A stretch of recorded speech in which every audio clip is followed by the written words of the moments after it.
You're in the zone with Jason Anderson on Sports Radio 810 WHB.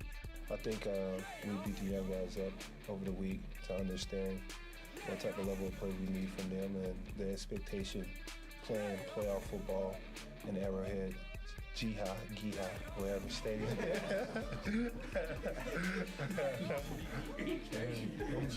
Oh, it's not Giha? Oh, excuse me. My apologies. It's okay. Giha. You're in the zone on Sports Radio 810 WHB.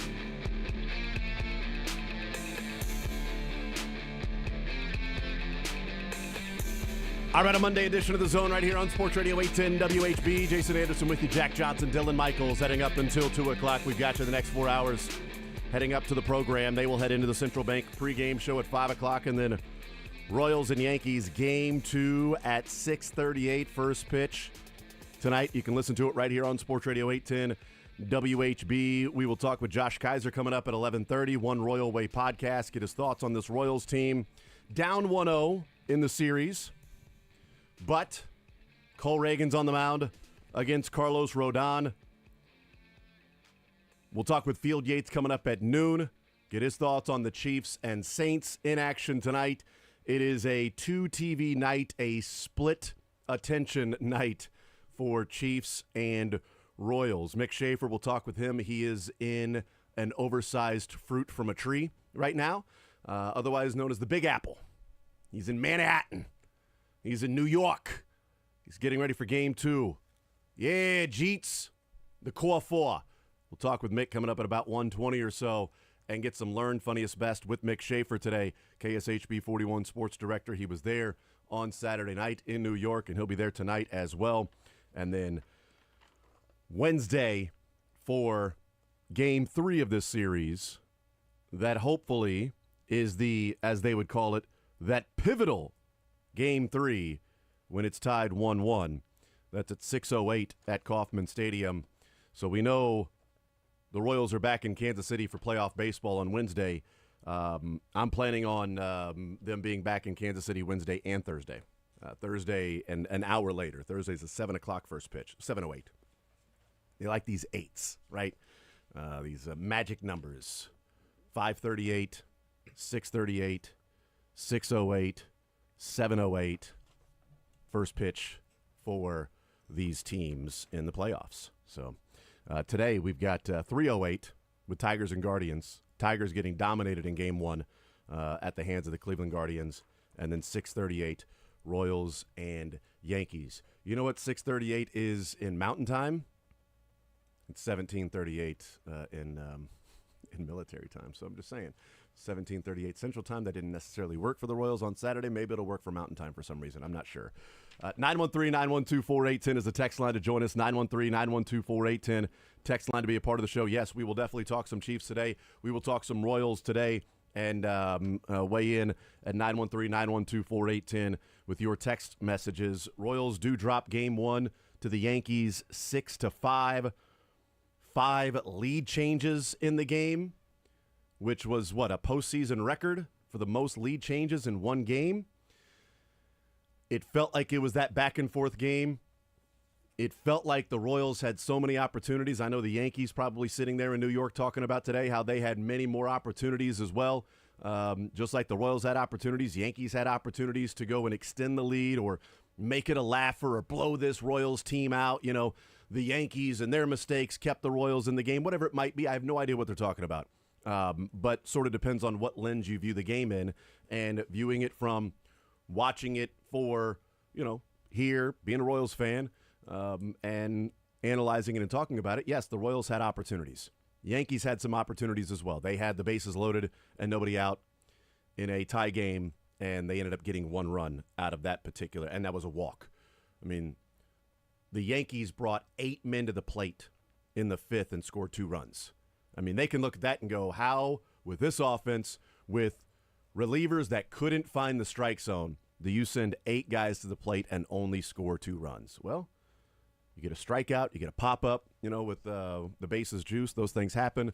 In fact, you can make a strong case that the Royals relievers put themselves in a lot of trouble and gave up those runs in the fifth while also brilliantly working out of a jam and only giving up 2 runs, which kept them in the game because the Royals took the lead again.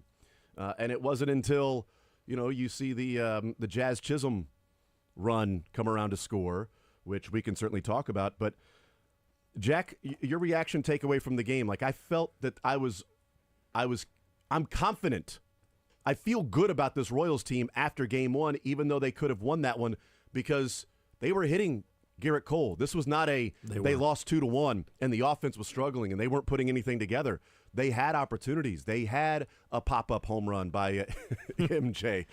No offense, MJ, but that's fine. Keep doing that. They almost let off with back-to-back home runs. Yeah. I mean, they were getting to him. So the offense showed signs of life from where they were in Baltimore. That's a positive sign.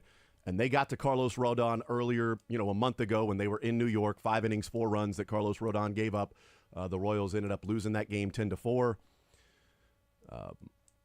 They were up 4-3, and then MacArthur and Stratton came in and gave up 7 runs. So I can promise you this: MacArthur and Stratton will not pitch tonight. So we'll see what happens. But your feeling coming out of that game, and certainly they let one get away. But I'm more confident going into tonight's game than I was going into the series because of what the offense looked like. Yeah, it's hard not to be confident going into tonight, mainly because the way Cole Reagans looked in game 1 in Baltimore. But offensively, the game plan they had for Garrett Cole was maybe one of the better game plans I've seen against a pitcher this year for the Royals. The way they ambushed him, they were attacking the fastball, and it wasn't like they were ambushing him and getting a couple of bloop singles like they had done in Baltimore. They were scalding the ball. Every single player, except for Kyle Isbo, who was over 2 with 2 strikeouts, basically squared him up. And I know that we all have mixed feelings, or maybe not even mixed feelings in Kansas City, about Bob Costas and the way he called the game.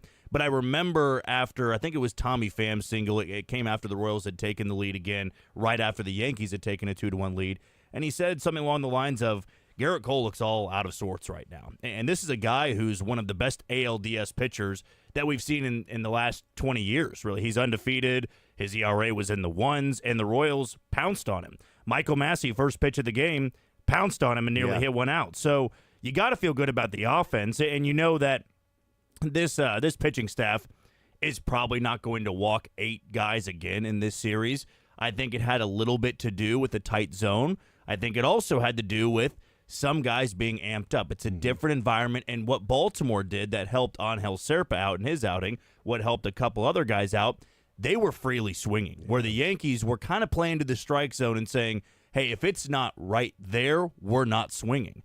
And that's what veteran hitters do, where Baltimore, a little bit more inexperienced in the postseason, they were hacking at everything. And Colt Cowser swung at a pitch that hit him. Yeah. Right? The Yankees aren't going to do that. They're going to spit on pitches that are an inch or two outside the zone. And I know we can sit here and say that, the umpire cost them the game. I know we'll get into that a little bit more. But overall, it's hard not to be pleased with how they fought in game 1. Because as you brought up, there was a moment in that game where the Yankees could have tacked on 6, game over, and they could have looked like what Detroit did in game 1. The Tigers were done 3 batters into the game against the Guardians, where the Royals go into New York, hostile environment, next to Philadelphia, probably actually, I should probably throw L.A. because they were throwing stuff on the field. The third most hostile environment they were that throwing we saw. stuff on the field because he was taunting them. Which was phenomenal, though. By the way, if you do that, you've got a right to taunt any fan that's out there. But yeah, I think Philly and New York are probably Philly and the New two. York probably won, but then, New York's right there, and, the way they just continuously battled back. There were no shutdown innings, really. I think there was one right after Verdugo had given them the lead 6-5 because they went scoreless the final 2 innings, but they fought back, and it was MJ Melendez having a 2-run home run. It's Garrett Hampson having a 2-run single, and that, to me, gives you signs of life of, hey, if they, for once in these postseason games, get a lead of maybe 2 or 3, every game, all 27 innings so far have been either tied, up 1, or down 1 for the Royals. It has been high stress in every single moment of the postseason. Man, if they get a 2-run lead tonight or a 3-run lead with Reagans on the mound, I would love to see how the pitching staff attacks the Yankees, because in game 1, I think there was some timidness around some guys, which obviously you have to be timid because one bad mistake, all they got to do is pop one up to right field and it's going to land in the bleachers. I think that, and talking about sort of that feel, if my memory serves or my research serves, I think Yuli is the only player that participated in that game that has played a playoff game at Yankee Stadium. So everybody else, that was their first experience of playoff baseball at Yankee Stadium. I can understand why it may feel pretty big at the moment.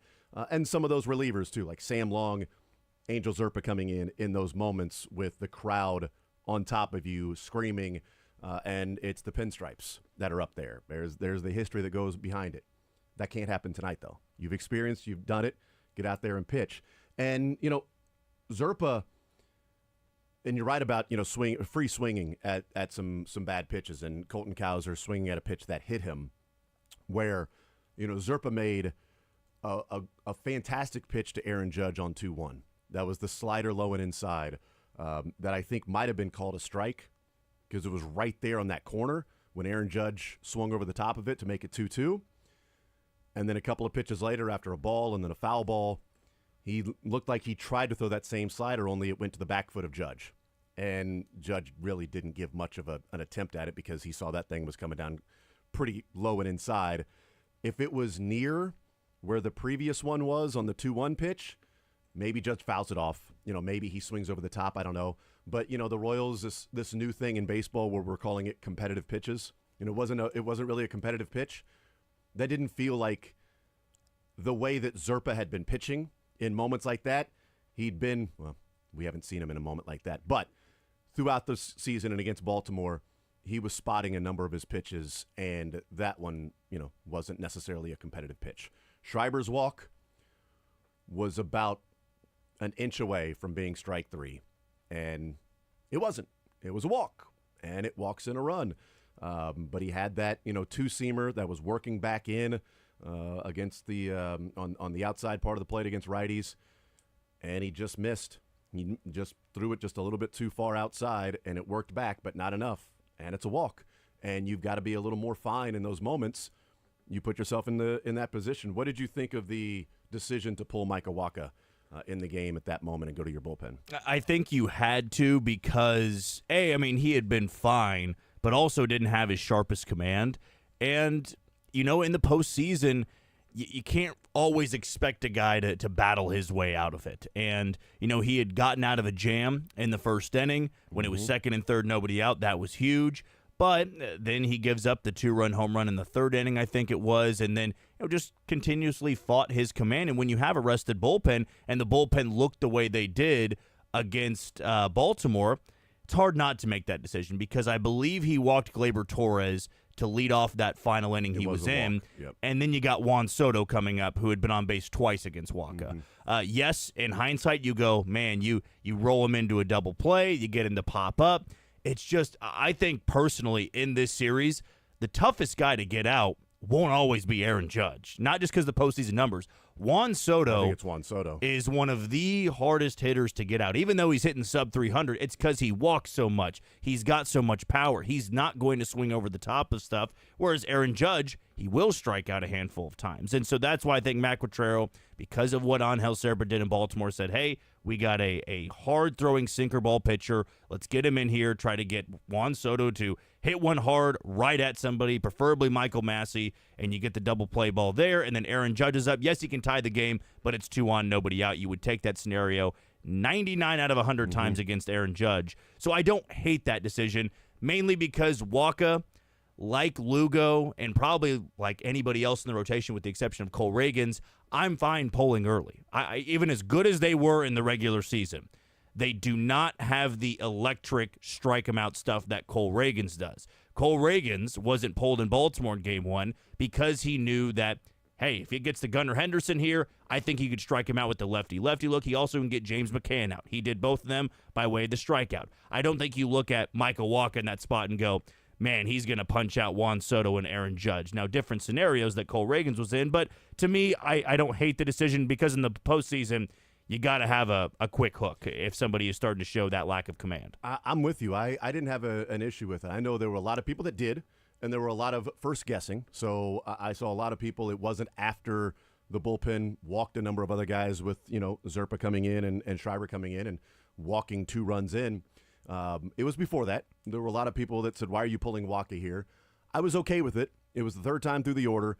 That first inning was pretty taxing for Wacha. I think the emotions of how long has it been since Waka's pitched in the postseason?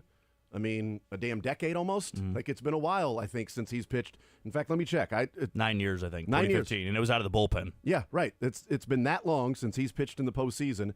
You get out of the second and third, nobody out. And then what people I think are glossing over a little bit is that Gleyber Torres walk. It was a 9-pitch walk. It was a battle.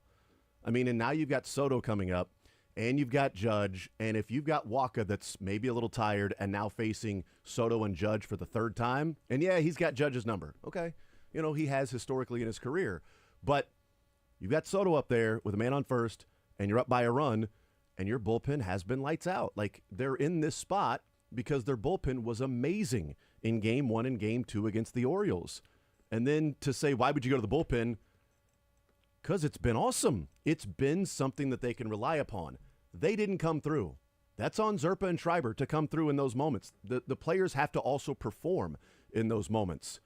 I was okay with him pulling Wacha at that spot because the bullpen has been something that they've been able to rely upon. Well, too, in Wacha's final at bat, I mean, he struck out Gleyber Torres. I mean, it was a 2-2 pitch right on the black. You could not have put it any better. And then, but I still think in that moment, I don't know if Wacha stays in the game. Like, even if he strikes out Gleyber Torres, which that is a strike in every single rule book, that's a strike. That was pitch 5 of what ended up being 9 of that. It was the best pitch that Michael Wacha had all game. Even going back to the first inning when he struck out Judge and he struck out Giancarlo Stanton, this was the best pitch he made with movement. It goes right on the outside corner of the plate, and the umpire calls it a ball, and that impacts the rest of the game. But still, I think if he strikes him out, you look at Juan Soto there coming up, and you say, hey, maybe we do go to Serpa here because you got lefty, righty, lefty coming up, or you play the numbers and say, well, Michael Wacha has been really good against Juan Soto and Aaron Judge, and you leave him in. But that wasn't the reality of it,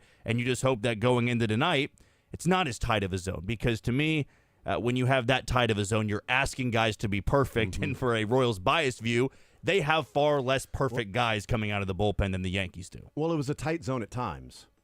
It was a tight zone, and then it wasn't a tight zone in the ninth with Bobby on a 3-2 pitch. Then, okay, let's extend the zone a little bit down low, which had been a ball. I mean, it's one thing if we're like talking about umpires, and maybe it was the game against the Orioles where, you know, there was a couple that were called outside, and it's like, well, look, man, that's been a strike all day. That his zone, for whatever reason, inside to righties, it's pretty tight. Inside to lefties, he's give it a little more leeway, okay?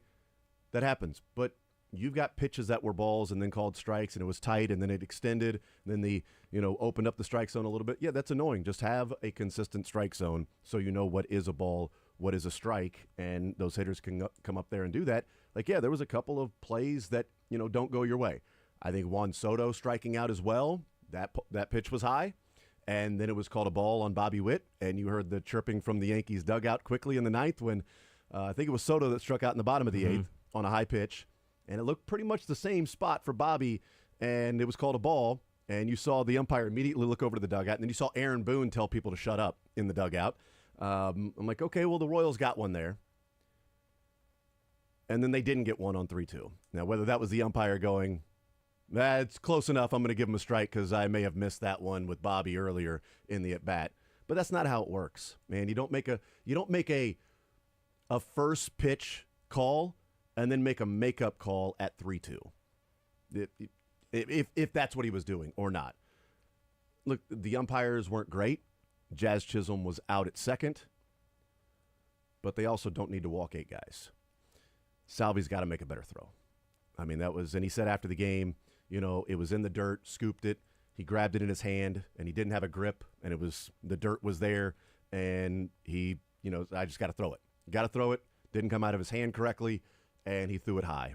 And that sucks because a subpar throw gets him. Not an awful throw. Awful throw does it. Well, awful throw got him too. But an okay throw gets him without a replay and the call on the field. But that didn't happen. So those things need to take place, okay? They had opportunities. They've been there. They've experienced it. They've gone through it. They looked confident at the plate at times. Guys came through. Garrett Hampson is now, a Royals Hall of Famer, I'm guessing, right? It does suck for Garrett Hampson. It's like, damn, we lost that game, and I could have had the winning RBIs. Christian Cologne-esque, but That's Christian right. Cologne won both the games that he had his hit in. That's exactly right. Game 5, Christian Cologne, game-winning RBI. Lorenzo Cain then clearing the bases after that, and you won the game. Christian Cologne was the tying hit, right? Or no, he was the one that scored. He was the tying one in the wild card go-ahead hit in the World Series. Yeah, that's right. But tying hit, and then he scored on Salvi's. Christian Cologne, playoff hero. Got a Willie Mays Hayes single in the wild card game as well. That's right. Absolutely. Knocked the crap out of it. Yep, that's exactly right. And Garrett Hampson came through. And, I didn't know that he would, but he did. And also, there's some luck that plays into it, too. Juan Soto twice was about a foot right or left of placing Michael Massey in a shift from grinding into 2 double plays. If Michael Massey is shaded more up the middle, then that's a double play right to him. But he dives to his right, he doesn't get there. But again, 1 or 2 steps to his right, shaded that way, it's an easy ground ball to him. He doesn't have to dive. If he shades a little bit more to his left in the next at bat, then, with Gleyber Torres on first, if he shades a little bit more to his left, that's a double play. It happens. These are things that happen. It's why I'm glad it's not a one-game sample. It's not a one-game series, right? It's not the wild card one-game series. You can win 3 of the next 4 against the Yankees. They can do that. Will they? Well, we'll find out. We'll find out if they can do it or if they will do it, because I know they can do it. Reagan's on the mound tonight. You steal one of these games. You take one of these games. Don't have to steal it. Take one of these games in New York and come back home, and you got 2 at Kauffman Stadium on Wednesday and Thursday. We'll take a timeout. We'll come back, continue rolling. Chiefs and Saints in action tonight as well. So a jam-packed night for sports here in Kansas City with a Royals playoff game and the Chiefs, one of 2 remaining undefeated teams in the league, with them and the Minnesota Vikings. We'll take a timeout. More Zone next.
All right, we continue right here on Sports Radio 810 WHB. Royals in action tonight, 6:38. Cole Reagans, Carlos Rodon.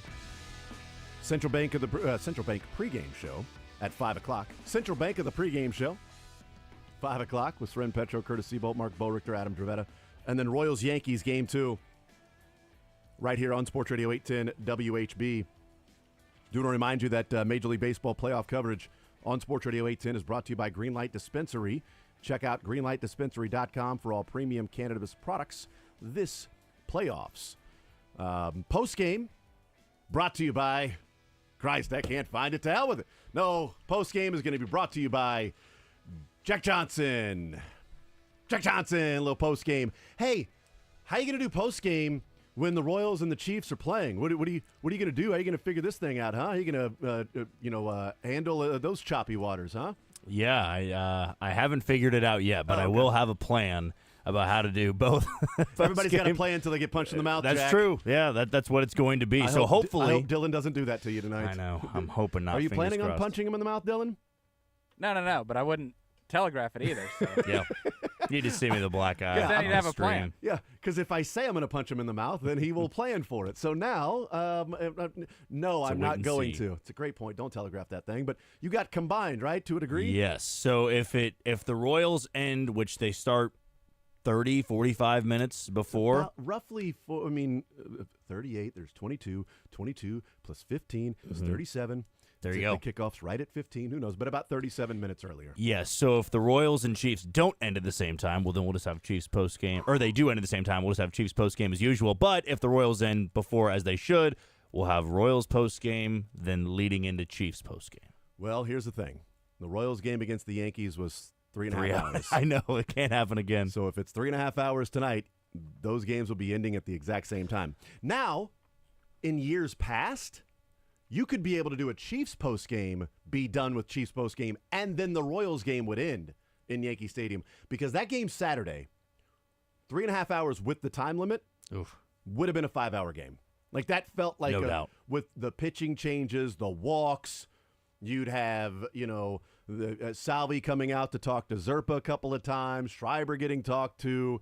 You'd have, so many timeouts with the hitters and, stepping out and all of it. 3.5 hours with the pitch clock and not able to, step off the mound or throw over to first or whatever, more than twice, or you got to get them out or it's a balk. Like the rules that are there, we know those. Still 3.5 hours. So I think tonight's will be a quicker game. And so I think, I think you'll have a little bit of Royals. I think we'll have post-game. some time to talk I about think it. you'll have some Royals post game because I'm confident in Cole Reagans going out there. By the way, his total in strikeouts is 5.5. I'm a fan of the over there. Very much so. A fan of the over on that one. 913-912-4810. Tex says, watching through a Royals lens, strike zone is different for the Yankees and replay's worthless.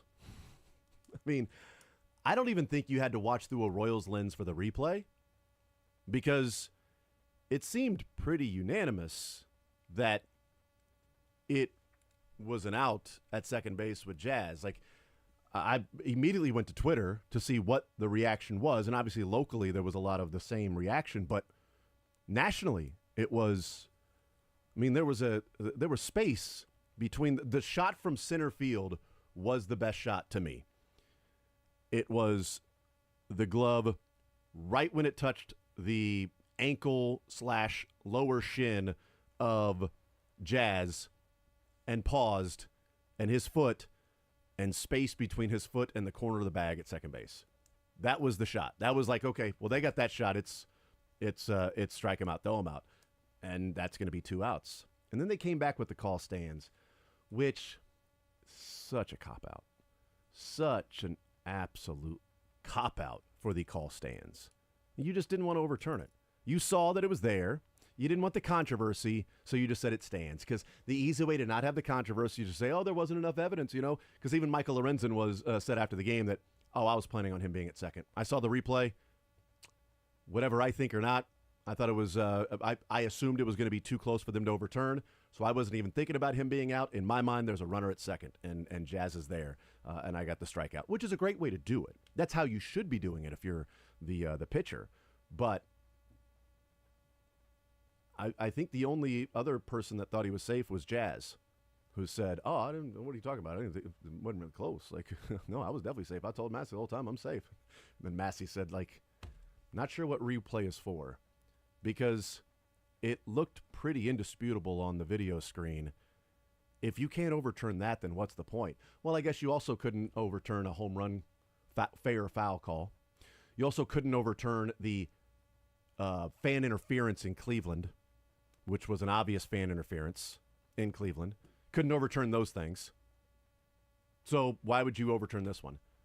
I don't know. Maybe it's because we've watched the Royals so much and haven't watched closely every single game, but it certainly feels like there were some obvious calls in replay that didn't exactly go let's just face it, that went against the Royals that seemed like they were pretty obvious calls that should have been the other way. What's hilarious about that, too, is the spirit of the rule is to call out situations like that. It's not to, which we've seen 1,000 times, oh, the runner's safe by a mile, but his cleat came off the bag for just a split second 100%. While the tag was on his leg. We're going to make those calls. We're going to call those runners out. But the spirit of the actual rule to determine if he was there before the tag or not, we're going to become the three blind mice, and we don't even see it. So. Nope, we don't have enough angles, and it's not a good enough angle. We're just going to go with the call stands. Yeah, I mean, that one was – I hate it when you can get the angle and you say this should be obvious, but then the longer you take, you think – man, they're just sitting around. They're sitting on their hands just waiting to come back and say, yeah, there's nothing else we can see on it. Now, from a baseball standpoint, man, I feel like even on bad throws before, Salvador Perez has made just a strike to second base, and Jazz Chisholm would have been out by 4 feet if Salvi doesn't kind of airmail the throw a little bit. But what is interesting was that even going back to maybe it was the final series of the year in Atlanta, Salvi had two bad throws on steal attempts. So I almost wonder if right now, it's not a matter of the yips, anything like that, but it's clearly not polished up right now, where a throw like that, yes, it should have been overturned. We all know that, but as experienced as Salvador Perez is, I've seen him make that throw so many times and be able to gun somebody down on the pitch that's down in the way in the dirt. But as you said, he brought up that he didn't get a good grip on the ball and he had to throw it. He's not going to pocket that ball. And, the replay system, it just is never 100% accurate, so it does come back to the point of, well, then what's it really for? If it's not going to change the impact of the game, if it's not going to change the outcome of a call when it's clearly the right answer the other way, then why do we even have it? Why not just go back to the old ways where, well, we're going to stick with the call on the field? Well, then let's just stick with the call on the field and stop wasting all this time. Yeah, and I should point out, too, with Salvi, because he was talking to the writers in the clubhouse, that when he said, it was a ball in the dirt, scooped, and then didn't get a good grip on it, he said before and after that, I made a bad throw. I got to make a better throw. That's on me. Like, that has to be a better throw. Looked like he was out, but I have to be better than that. Then he said, the ball was in the dirt. It was, wasn't a great grip. Needed to throw it anyway just to get him. Not good enough. I've got to make a better throw. So before and after, it wasn't Salvi going, well, there was dirt on my hand, and I threw it. It was high, and I didn't know Massey was running late there, and I just, it's the best I could do, plus he was out anyway. Who cares? Nobody's talking about the throw if they just get the call right, No, before and after, that's on me. That's my fault. I've got to make a better throw than that. Champion mindset. Yeah, right. Here's why it happened. I can tell you why, but I'm not making an excuse. I'm telling you, that was my fault. I should have made a better throw. Now, the dirt was there. I didn't have a good grip on it, but I still had to throw it. Like, if I double clutch, he's safe. If I throw it bad, he's probably safe. Or maybe I get a good throw with not a great grip on it, and he's out. And just know, Kansas City sports fans, that it might be like a decade plus before everyone's ready to get out the pitchforks and torches on bad calls for our teams in our town, because we are. That's weird that nobody was. No one really came to our defense there. It's odd. I had a few followers that were Bengals fans that were like, "Oh, how biased you are," thinking that's. I'm like, "What are you talking about?" Like, it was like he was out, and the replay showed he was out. Or excuse me, he was safe, and the replay showed he was safe. Like, your bias is clearly coming through thinking he was out. I'm like, first of all, if the replay showed he was safe, then why did the call stand? Okay? And also, if you look at a lot of the reaction, pretty unanimous, nationally too, that he was out. Now, whose bias is really coming through if you're saying it was obvious to you and obvious to replay and the call stands? Of course, then the reply was, it's just semantics. Stands or confirmed or whatever, it doesn't matter. It's just semantics. Okay, sure. Good talk. Good talk. Well, even all of Yankee Stadium was groaning. Yes, like Mick when- Schaefer tweeted that out. Yeah. You could hear them on the broadcast of groaning when they zoomed in and showed the shot. And even Yankee accounts out there. I don't know how many people follow Yankee accounts, but the big ones out there on all types of social media, they're going, well, he's out. And then when he wasn't, it was, oh, my God, we got a break there. Like, Right. I don't know if there was a single person out there that thought, I know a well, yeah, a few that you just brought up that said, well, come on now, he's safe. To me. No, that was a blown call by New York in New York. Anybody, any Bengals fans complaining about the non-face mask call for Jermaine Pratt on Mark Andrews yesterday in the Ravens' final No, of drive course in not. regulation? Of course not. That would have given them an automatic first down at the 30-yard line, down by 3 with 1:15 to play, instead of that ended up being one play later to make a play and they got to kick the field goal to tie it. Anybody complaining about that one? No call? I mean, he damn near ripped his helmet off. Mark Andrews was falling to the ground looking at the official going, hey, his helmet's halfway off. Like, do I get a call? No, nothing? They didn't. Must be scripted. Or maybe even getting a great call like that, your golden boy, who had 350 yards or whatever and 5 touchdowns, had the ball 3 times. Twice at the end of regulation and once in overtime.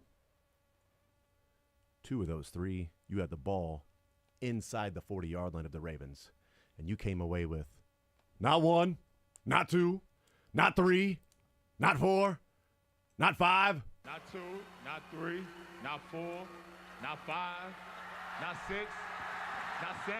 0. 0 points.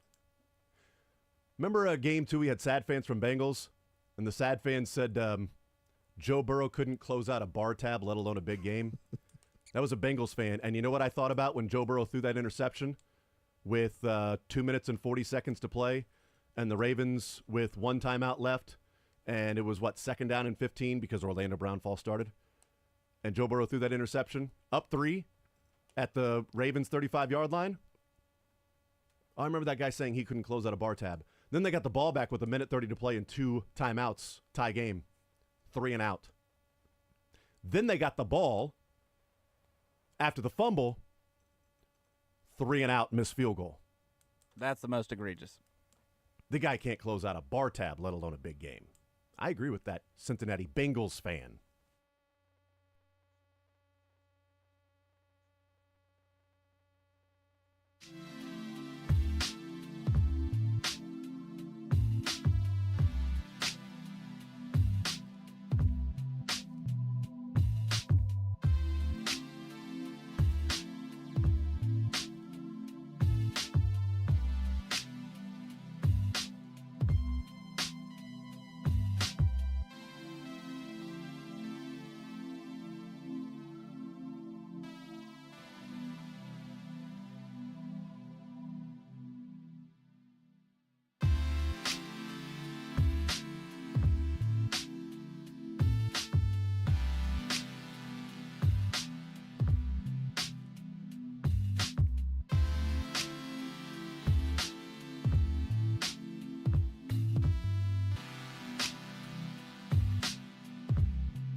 All right, we continue right here on Sports Radio 810 WHB. Jason Anderson with you, Jack Johnson, Dylan Michaels. We'll talk some Chiefs football in the next hour. Also, Josh Kaiser will join us at 11:30, One Royal Way podcast. Get his thoughts on Game 2 for the Royals. Cole Reagan's on the mound. Field Yates will join us at noon. Get his thoughts around the NFL and, of course, Chiefs and Saints. Rashee Rice. Updates from Adam Schefter and Ian Rappaport over the weekend on Saturday night that Rashee Rice, as early as today, will be meeting with renowned knee expert Dr. Dan Cooper to have the arthroscopic procedure that will determine the severity of Rashee Rice's knee injury. There is some hope, whether that be slight or wishing on a cloud, pie in the sky, that he could return this year. That is a possibility, certainly. I think placing him on IR last week so that this game would count towards one of the 4 on the IR, and the bye week mixed in, so that's 4 games in the bye week. That would give you 5 weeks from going in and checking it out. But we will get an idea either today or tomorrow what the extent of the knee injury is for Rashee Rice. If there is anything that has to be surgically repaired in there, if they have to go in and surgically repair something, then he will be done for the season. If they go in and see that this is rest and rehab, that there's a grade 1 or 2 sprain to something, then maybe 5, 6, 7, 8 weeks. We saw over the weekend by Ian Rappaport and Adam Schefter the timeline of 6 to 8 weeks if things go well, which would be great. I will take that right now. If you told me it's 6 to 8 weeks, that would be fantastic. But we will find out when they go in and scope the knee. Adam Schefter saying that Brett Veach and Kansas City intends to make another move at wide receiver. League sources told ESPN on Saturday. He mentions DeAndre Hopkins because you can't not. It's actually, I think he's contractually obligated. When you talk about receivers the Chiefs might go out and acquire, DeAndre Hopkins has to be on the list, or you do get fired from. It doesn't matter your job. You could be a dentist. And if you don't tweet about it and include DeAndre Hopkins, you are fired. He's on the all Patrick Peterson team for Chiefs fans and free agent trade rumors now. Ty Law. Yeah. Patrick Peterson, DeAndre Hopkins. Odell Beckham might be just on the outside looking in. He's honorable mention. Yeah, because he's third team. Yeah, right. Second team or third team for sure. Right, yeah. Because I don't think he's a first teamer. Hopkins is absolutely a first temer. Ty Law, Patrick Peterson, those are first teamers. Those are first ballot Hall of Famers. That's right. They got one of them though. They did end up with one of them who knocked the ball right back to Marcus Mariota. Or no, that wasn't Darrelle Revis. That was Darrelle Revis. Yeah, Revis and Ty Law. Yeah, I would agree. Revis is in that boat. I mixed those up. I mixed Revis and Ty Law. I'm like, wait a minute, that can't be Ty Law. He's way older. Than Same that. number, 24. Way older than that. Come on now. But you have to mention DeAndre Hopkins, and they did.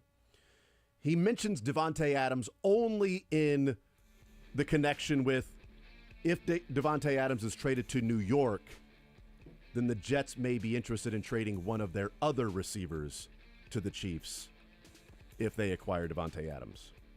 But it wasn't oh, come on, you're talking about Devontae Adams and the Chiefs. Let's get it together. But those are the two names that he mentions, is DeAndre Hopkins and Devontae Adams. DeAndre Hopkins specifically, Devontae Adams by proxy for another Jets receiver if they acquire him. So we'll see. But he said league sources have said that the Chiefs intend to make another move at wide receiver. Now, is that move at wide receiver Nico Remigio? I mean, maybe. Matt Derrick said, Justin Ross and Remigio got first-team reps. Also, Kareem Hunt, running back 1. We'll talk a little bit more about that next.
You know, with so much going on in the area with Chiefs and Royals tonight, American League Divisional Series Game 2, Chiefs Game 5, sitting 4-0.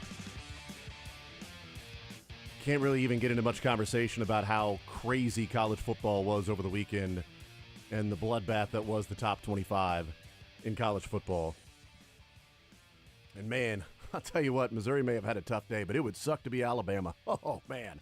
I would hate to be an Alabama fan. I'm joking. Obviously, it'd be awesome if you were a fan of Alabama. But that was a rough one, losing to the Commodores.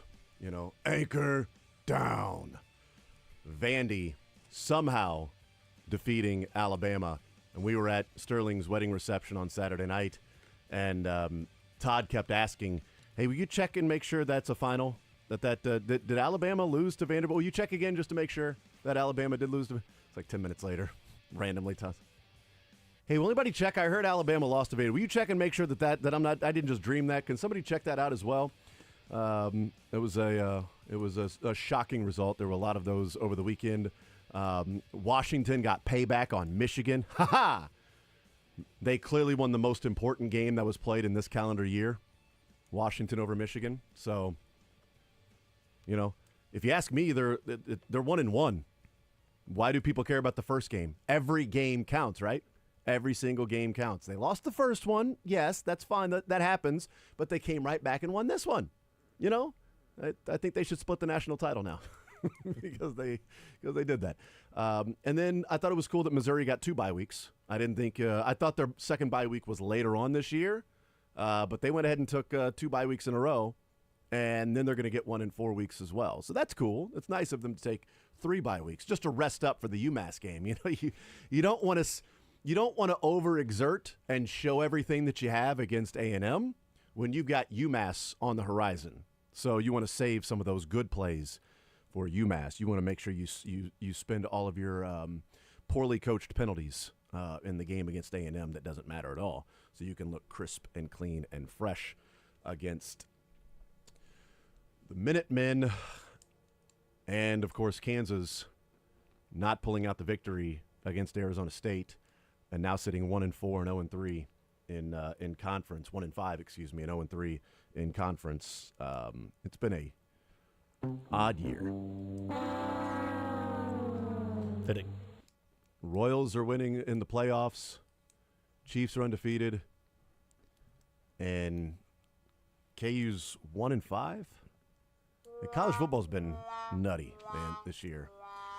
And Saturday was that. I'm glad Little Man had a baseball tournament, so I wasn't on DraftKings or anything this weekend, on Saturday specifically, which I'm glad because with all of the upsets of the favorites, you know, you do that parlay that's like, I'm just going to take a bunch of heavy favorites to win, you know, parlay. It's fine. You know, I'll do like 6 of them. You know, they're all like minus 400 to win.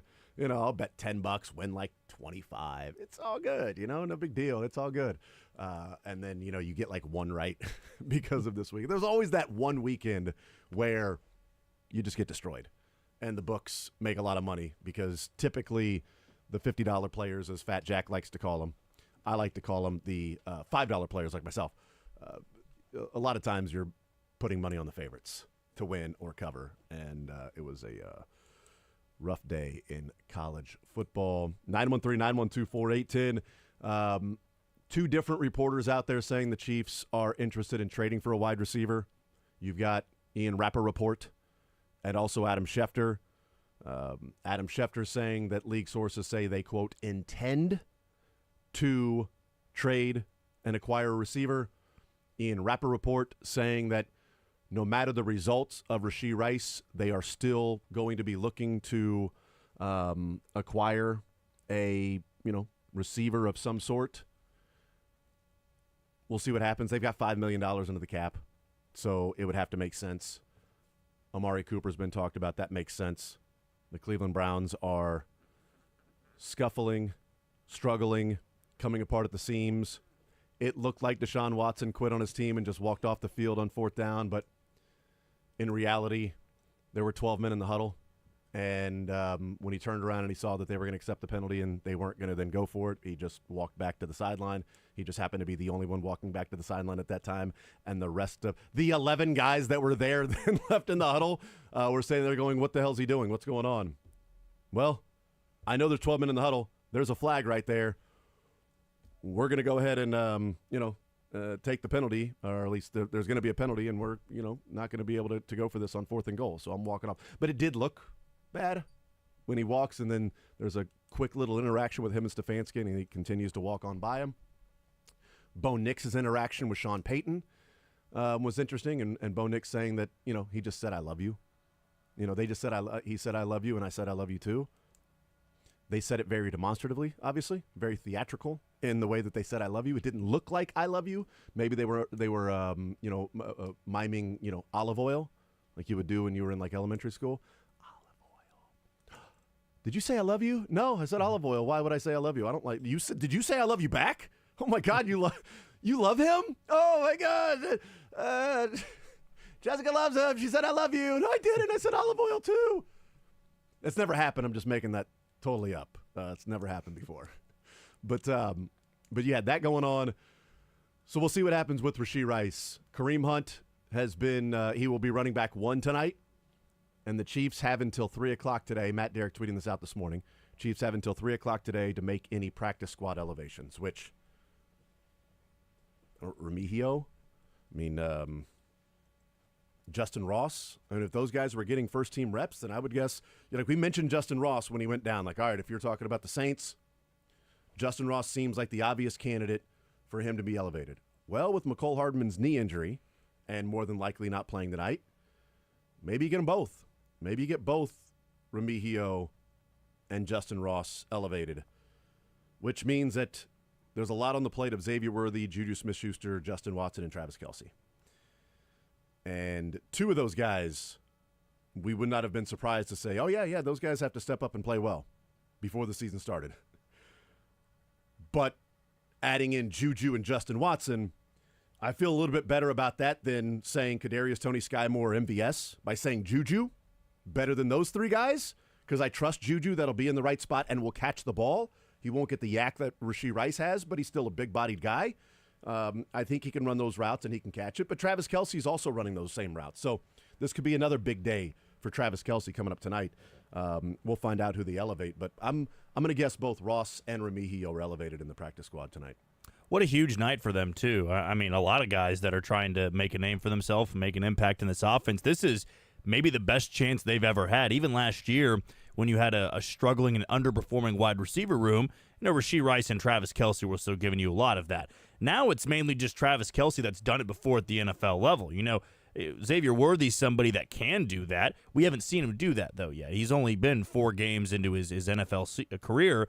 And when he puts together a full year, then next year you could be like, well, Kelce and Worthy have done this before. Worthy's done it for 2 of the 4 games so far, but still up in the air a little bit. So you have guys like a Justin Ross, like a Sky Moore, like a Nico Remigio that can go out there and maybe surprise some people. This is your chance, with the focus going to be on Travis Kelce and the focus going to be on shutting down Worthy.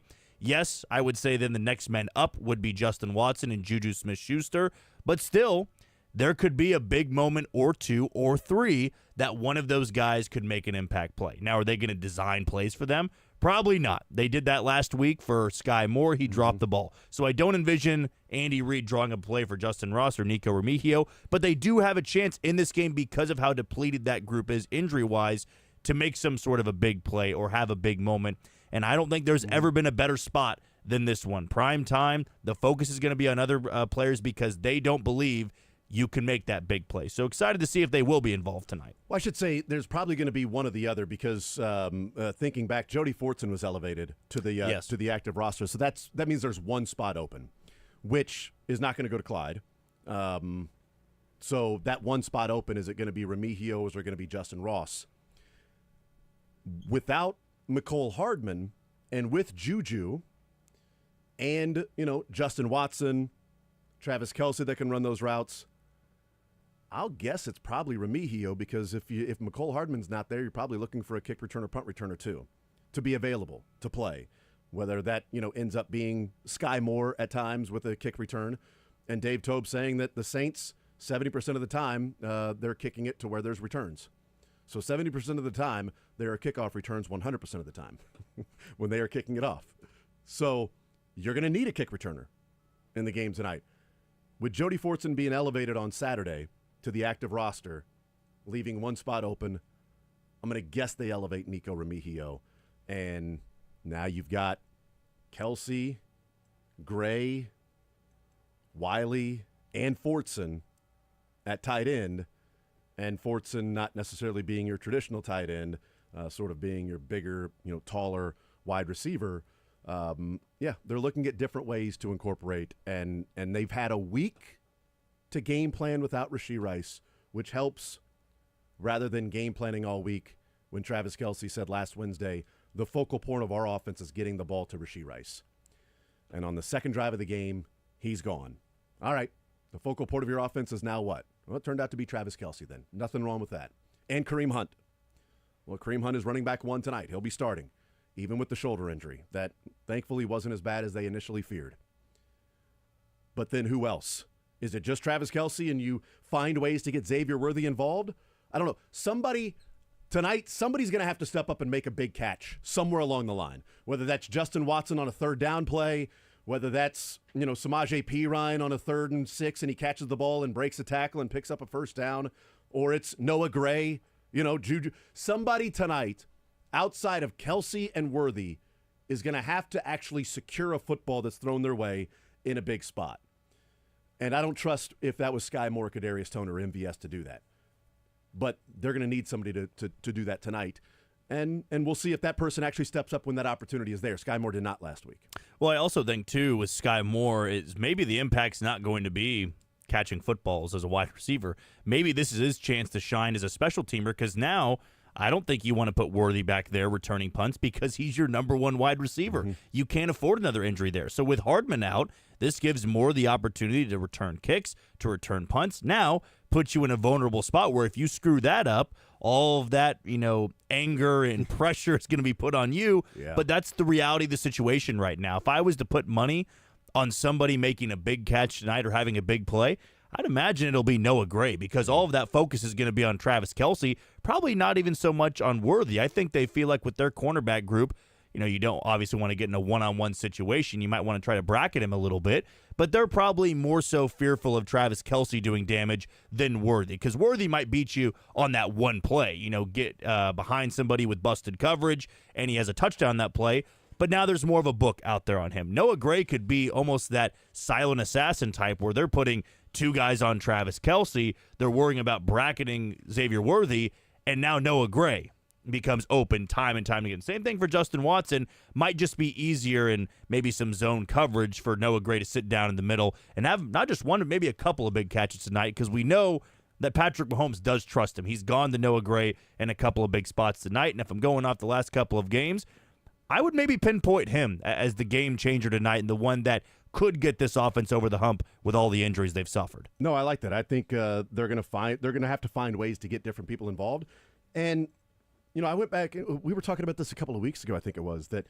I don't remember Noah Gray dropping a football, like a ball thrown to him, because he had made that. I think it was the Ravens game. He made that sliding catch, or maybe it was the Bengals. One of the two. First couple of weeks, made that sliding catch on third down, going away from Mahomes towards the sideline. Had to go down and get it. Scooped it. Brought it to his chest, his stomach, and then slid on his backside towards the sideline. Hey, great catch. And made the catch when the ball was thrown his way, and had to do that. Without Rashee Rice in the game, Xavier Worthy got 4 targets, because he didn't get a target on the first drive, and he did not get the target that was the interception to Travis Kelce. Although Andy Reid saying he should have got the target, that he was open because that guy that was underneath Xavier Worthy was then staying towards Kelce. As Andy Reid said, if you're going to throw it, probably should have gone to Xavier Worthy there. Okay. We'll see what happens in this game if Patrick Mahomes trusts his eyes a little bit more and trusts what the defense is showing him, and maybe that was a force-feeding Travis Kelce game, because we're tired of hearing all of this stuff, and okay, when Kelce's open, I'm throwing him the ball regardless who else is out there. All right, I'm throwing him the ball right there. Well, should have gone to Xavier Worthy. That's, not going to be able to be the case tonight. I do wonder how many targets and ways they get the ball into Xavier Worthy's hands, because they didn't hand it off to him in the game. They had 4 targets. He had 3 receptions. The other target was knocked down at the line of scrimmage. They tried for that quick wide receiver screen. By the way, that Rashee Rice has been running. That quick throw down the line of scrimmage. You got, that was to the left side, so you got Wanya and I think Tooney, or maybe it was Creed, that are running over. You got a quick block on the outside from a wide receiver, catch the ball, let the offensive line cross your face, then go up the field. You know, Rashee Rice had been running that. That was intended for Xavier Worthy. Somebody's got to step up and make a play. And how often does Mahomes look for Xavier Worthy? Because, again, I think the big difference, and I think it was Matt Derrick we talked to on Friday, Jack, that to me, the difference between last year and this year, when people are saying, you know, the skill position players, it's the same last year as it is this year. And it's not, because there's one main difference. And in that game against the Chargers, that 54-yard touchdown to Xavier Worthy, they were playing cover 4. They were playing a defense to not let that happen. And Patrick Mahomes said to Xavier Worthy, if that safety steps forward, I'm going to air it out and give you a chance. The Chargers played a defense that said, pre-snap, he will not throw that ball. He's going to see that we're in cover 4. If it's a deep route, he's not going to throw it. So as a safety, in my mind, now I'm cheating. I'm coming up to the crosser route a little bit. Oh, crap. He threw the ball to Xavier Worthy. He ain't doing that to MVS last year. He's not doing that to McCole Hardman last year or Justin Watson last year. That's not happening. The difference is, X, I'm going to throw it to you if that safety takes one step back. So now if the Saints are in cover 4 and they've got Xavier Worthy on the outside, that safety can't take a couple steps forward to try to get whatever's underneath, which means the middle of the field becomes more open because you're playing so deep. That safety then has to say, well, I've got to be deeper than the deepest guy. And if that's Xavier Worthy, that's Xavier Worthy, because they threw it last week and that was a 54-yard touchdown. That wasn't happening last year. It's happening this year where Mahomes is. So he tried to get it to Worthy on the first play of the game. A deep shot to Xavier Worthy, and Joe Tooney got backed into him, and Mahomes had to, getting ready to throw it and had to tuck it and then throw a little out route to Carson Steele for a few yards. First play of the game. They're going to throw it deep to Xavier Worthy. They looked at McCole Hardman a couple times deep. They had that wheel route, I think it was, to Travis Kelce up the sideline for 38 yards on the first drive. They're trying to push the ball down the field more than they did last year, and that's what defense is saying. We're playing cover 2, 3, or 4 against you. Yeah, I mean, if the recipe is the same, we probably can expect Xavier Worthy to be really involved early on in the first drive, right, of designing some plays for him, end arounds, little pop plays, 5-yard outs, anything like that, just to get the confidence going. And I think we saw that a little bit after Rice went down, and why I thought the offense, for the most part, didn't look that bad. Of course, the deep shot's going to help that inflate the numbers. But also another part of that was that Kareem Hunt ran the ball really well. Yeah. If there's all this focus on Kelce and on Worthy, on shutting those guys down, taking away Patrick Mahomes' best ability, which is throwing the football down the field, well, that could open up something for Kareem Hunt, for Carson Steele, where then you're forced to bring down everybody to stop the run there. And that's what the Chargers really couldn't do. The Chiefs were starting to get a lot of 2nd and 4s, 3rd and 2s, and those short yardage situations where they were able to convert most of the time. And another part that you brought up is that they've had a full week of prep now. Yeah. And I don't know why this game comes to mind, but back right after Patrick Mahomes got hurt in Denver with his knee, they had a full week of prep for Matt Moore going into that game against the Packers on Sunday Night Football. And they nearly beat Rodgers and the Packers because they had that full week of prep. They were able to design a lot of plays. Yes, they had Tyreek Hill and Travis Kelce, those game-changing players. But if there's any coaching staff and offensive minds I would want to prep for a week like this, even when you're down a lot of guys, I would expect it to be Andy Reid and Matt Nagy in this group. And tonight, I'm just not going to be that surprised if the offense does look a little bit more in sync, because now they've had, 3 quarters basically without Rashee Rice, now a full week of practice, designing what they want to design. They're going to have their running back room they had last week. They're going to have Worthy out there and Kelce coming off of a big game. So, yes, I think on the surface, to the national media, this is a game in which Kansas City could lose because now they're down all of these guys. But, hey, I say muddy it up, win it with your defense, run the football well, don't turn it over, and the Chiefs are going to win this game. That all sounds easy, just saying it out loud, easier said than done. But that's how they're going to have to win a lot of football games now with those guys out. Win it with your defense, which has been damn good. Take care of the football, something they haven't done in the first 4 games, and then find a way to run the football. I thought they did that pretty damn well against the Chargers last week.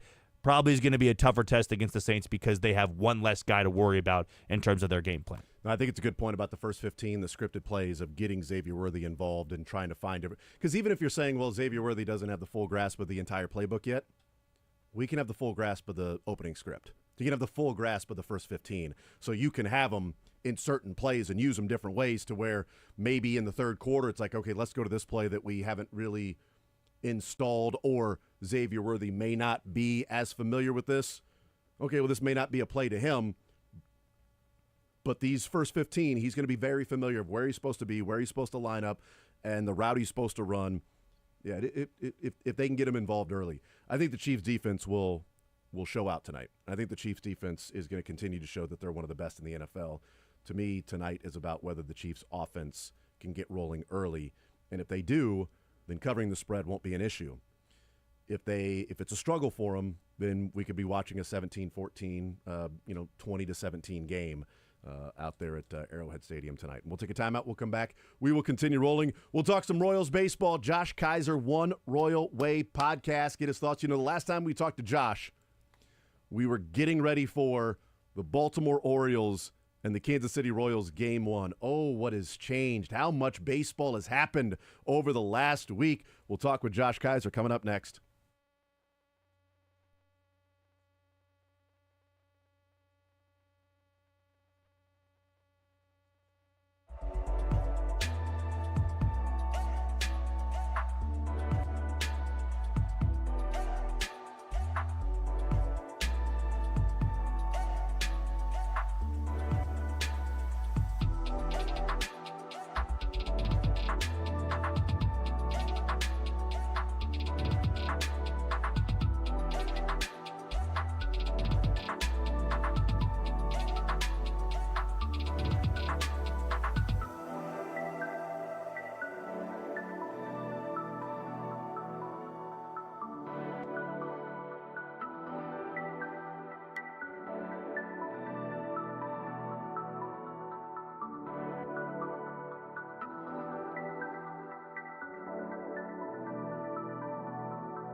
WHB, Jason Anderson with you. Dylan Michaels heading up until 2 o'clock. Field Yates joins us at noon. But that's after we talk with Josh Kaiser, One Royal Way podcast, joining us here in the zone. Royals down in the American League Divisional Series, 1-0, but, split there in Yankee Stadium, and you feel like you've accomplished your goal. That can happen tonight. Josh, welcome to the show. What's up, brother? How are you, man? I'm doing all right. I feel like since the last time we talked, I have lived and died 17 times. So I am a shell of a human being, but happy to be here joining you boys today. What would you say, if you were to describe the people that, officiate Major League Baseball games? I'm trying to think of the name. They're not referees. Sure. What are they? Yep. What are they called? Officials. Yeah, I like officials. But they officiate. But what's the real name? They're not referees. I can't quite place it. Do you know what their technical real term is called?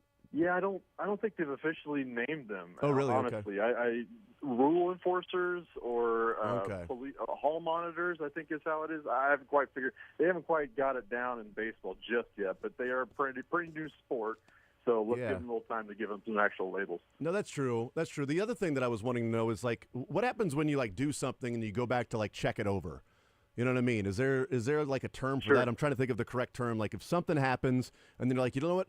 Let me go and let me go and blank that to see if it's maybe written correctly or officiate. What would you call that? I mean, personally, in my own life, I would call it regret. I'd go back and regret a lot of things. But it does start with an R. That's right. It's an R word. Yeah, I can't remember what it is. Yeah.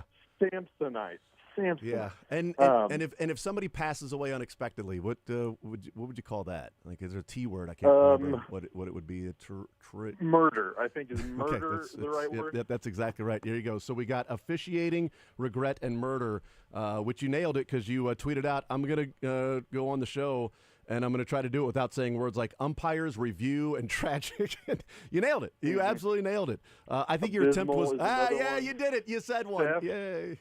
Burglars. I mean, a lot of those words I really was shouting at the TV on Saturday night after having way too many Diet Millers. But it's all good, it was a expletive-laden Saturday night for your boy. So how do you feel coming out of that game? Jack and I discussed that at the beginning of the show, and I'll just restate just briefly. Like there's a confidence level that I have in the team that I was questioning before the game started on Saturday, and mainly it's the offense looking like they've got some life and hitting Garrett Cole, and they've hit Carlos Rodon before. And it's my faith that the bullpen will be fine. Maybe those are famous last words. They didn't have a great outing, but they've been so good for so long that I don't think they were faking by being that good. I think every once in a while you just have an outing where you're in Yankee Stadium. It's game one of a series, and it's the first time they're in the playoffs. And in that moment, you may not be as pinpoint accurate. So how do you feel coming out of that game, even with a loss? I mean, it's kind of the epitome of why you love and hate sports at the same time, because you feel good about the offense and what they were able to do, and you go back and look at it, and, well, was it the offense? I mean, it was good to get 3 runs off Garrett Cole. They came right at him, weren't scared of him, weren't scared of the moment, stepped right up there and really put some charges into balls that were very encouraging. And at the same time, the Yankees made quite a few errors and mental mistakes that kind of kept them in the game, both offensively and defensively. Shout out Giancarlo Stanton and your weird shuffling there right to first base bag to not get a run in. Yeah. It was in the same way as the pitching. Like, I think you mentioned earlier that, it's not good to walk 8 guys and give up 9 hits, 6 runs at the end. But at the same time, you kind of feel a little encouraged because there were multiple times where the doors could have just been blown off. The game was wide open and lost. And then they avoided that. They stopped the bleeding.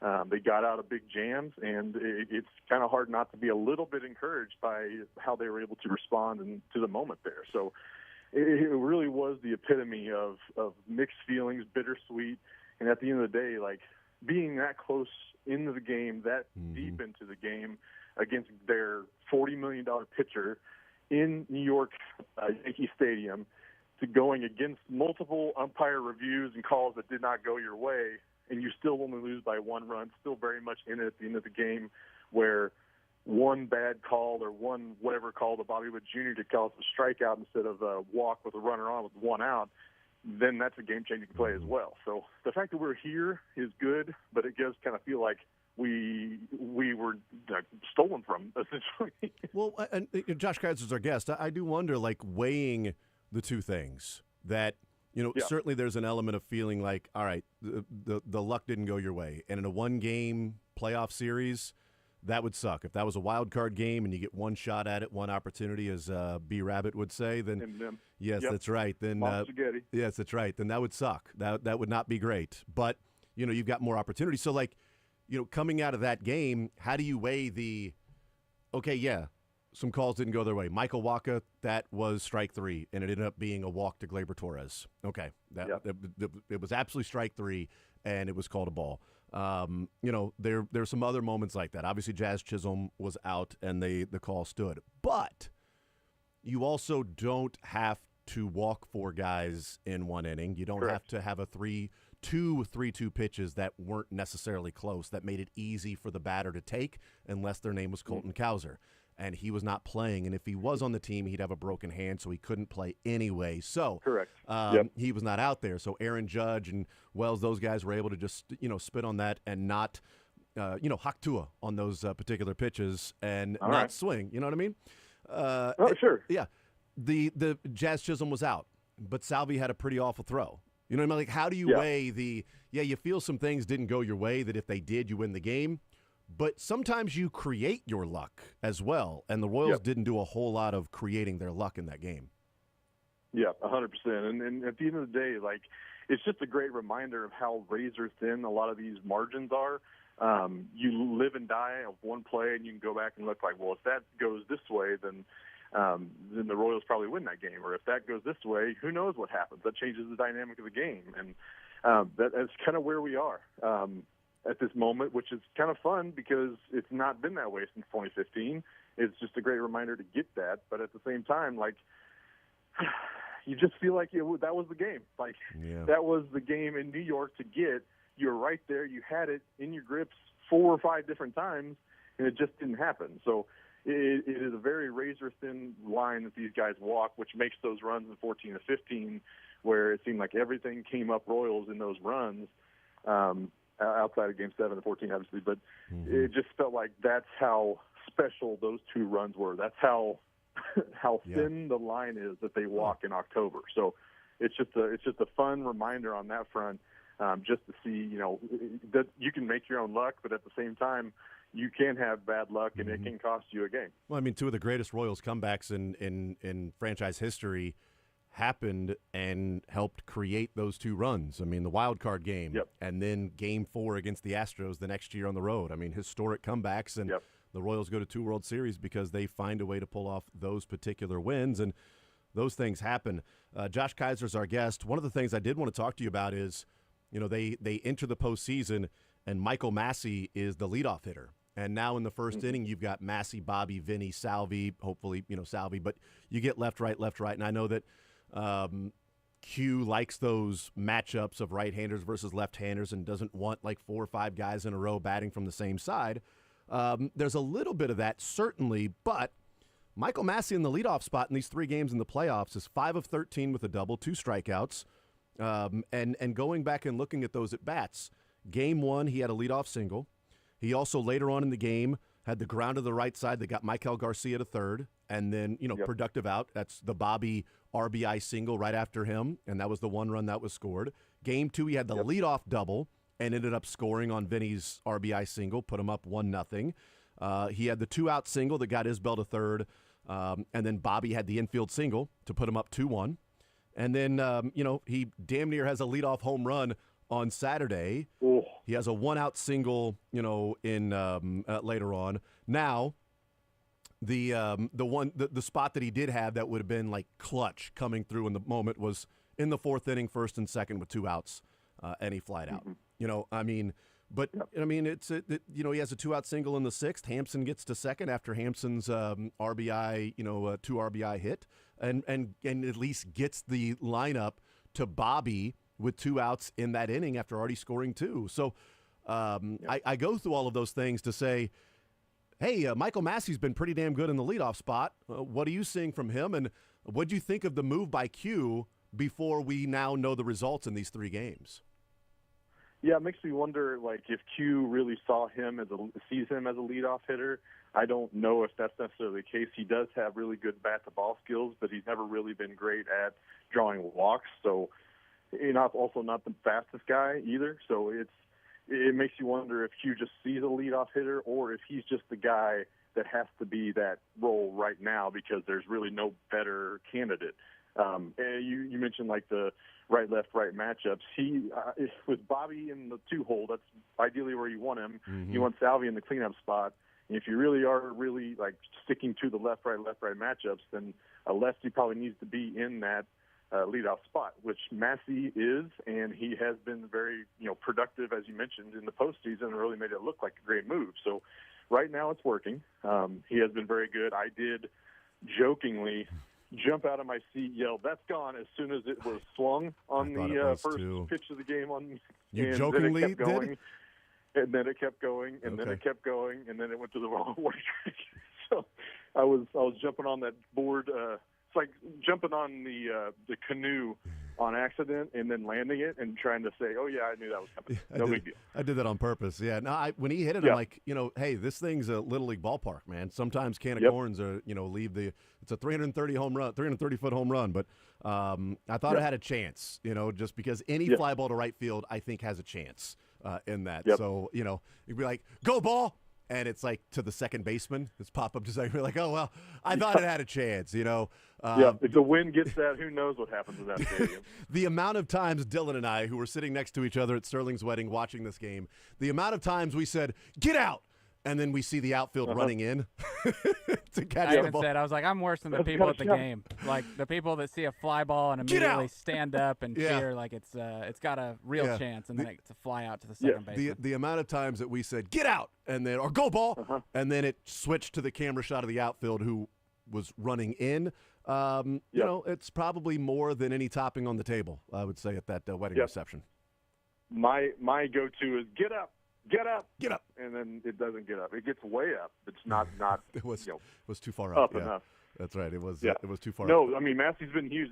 They went the whole year just begging for a productive leadoff hitter that you can actually count on being somebody. And I feel like Massey, you know, being off and on the IL all year, kind of hampered the potential to have that. But at the same time, like if it fits now and that's what's working right now, then just keep trotting them out there. And I will say, with Carlos Rodon going tonight, I don't that's a feel good great point. about Massey's left-on-lefty part of the situation.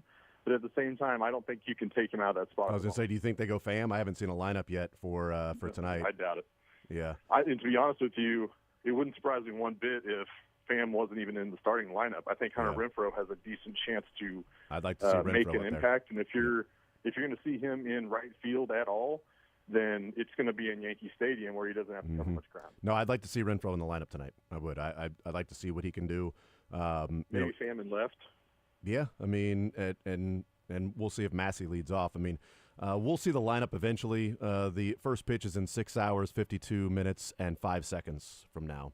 I'm feeling every second of that. If you're counting at home, if you are, I don't know what to tell you. If you're counting at home, that's do something else right now because it's 6 hours, 51 minutes, and 51 seconds. 50. Some of us can't help it, 49, Jason. Some of us are living and 48. dying every second. 47, 46. What do you think of Cole Reagans tonight, Josh? He was brilliant on Tuesday night against the Orioles. He was locked in. He was pitch for pitch with Corbin Burns. He was striking dudes out. What do you think of Cole Reagans on the mound tonight there in Yankee Stadium? It's not a must-win game, but damn it, you know it feels like it in Game 2 if you're down 1-0 in a short series. Yeah, I completely agree. And there's really nobody. I love Lugo. I love Walker. But like Reagans against the Yankees is the guy I want pitching Game 2 and potentially Game 5. They just absolutely mash righties, and they are 13th in OPS against left-handed pitching this year, which is still good. I mean, it's still 717 OPS, so they can still do damage. But they're definitely not as potent against left-handed pitching as they are against right-handed pitching. I mean, obviously you got Soto and Judge in there that's going to make it a hard at bat, but a lot of those guys are going to be, you know, a little bit worse. Like Gleyber Torres tore him up there in Game 1. Also, what's his face, Verdugo, also a lefty, doesn't hit lefty very well. So if those guys are in the lineup, you're hopefully not, you know, getting beat by those guys as much as you would be. But at the same time, all those guys draw walks, and the key to Reagans is being in command at all times. That's what we've seen. Like when he is on, he is on. The Yankees can still draw walks and still get into Reagans and still get traffic out there, which is going to potentially be a problem. That's how you lose Game 1. So you got to limit the walks and then just dominate with command in the zone. They do whiff in the zone quite a bit, so just keep things in the zone and see where you get. You got the stuff, Cole, so just take it to him. His total tonight is over/under for strikeouts. I was a little surprised by this. Is 5.5. Yeah. I went ahead and played the alternate line of 8 at plus 300 because you know what? Bleep you. That's why.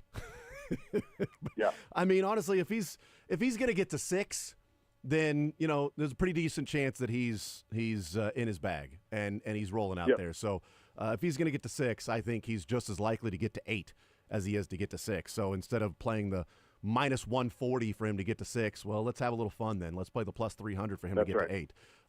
And he had 8 against the Orioles. You know what? And the Royals had 11 strikeouts on Saturday night, and Reagans wasn't on the mound.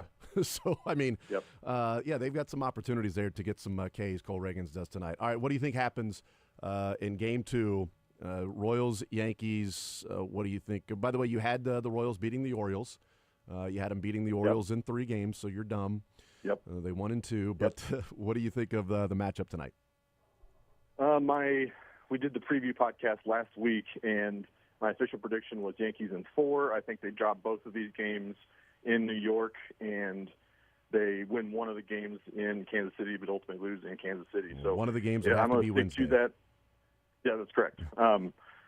So I'm going to stick to that prediction. Captain Fade is my alter ego on the podcast when it comes to gambling. So I'm going to stick with Yankees in 4, so that means Reagan loses tonight. But that doesn't mean by any means that they can't pull this out. I'm not a doubter in Cole Reagans, and anything he can do right now, he can go into New York and pitch 8 shutty and get out of there and bring the series back to Kansas City with a chance to close it out here. So I like the odds, but at the same time, I would still predict the Yankees win in 4, and that includes the loss tonight. My official prediction before the series, so this was on Friday, was Royals in 4. But after the show, I thought about it even more because, during the show, who thinks? We got 4 hours of just talking. We just say things, We just say, who knows where thoughts come? They just appear, right? So just, letting it go. A little gunslinging action, right? A little Brett Favre. And so Allegedly a little Brett Favre, which he liked to show a little Brett Favre. I had him at Royals in 4, but then I thought about it. I'm like, you know what? Reagan's is going to be regular rest on Saturday in Game 5. So if the reason I picked Royals in 4 because I'm like, man, Game 5, I don't know if they can go to Yankee Stadium and win. But you know what? They absolutely can because it'd be Cole Reagans on regular rest there in Game 5 against Carlos Rodon. It'll be the same matchup in Game 5 if they get there. Here's to hoping they do.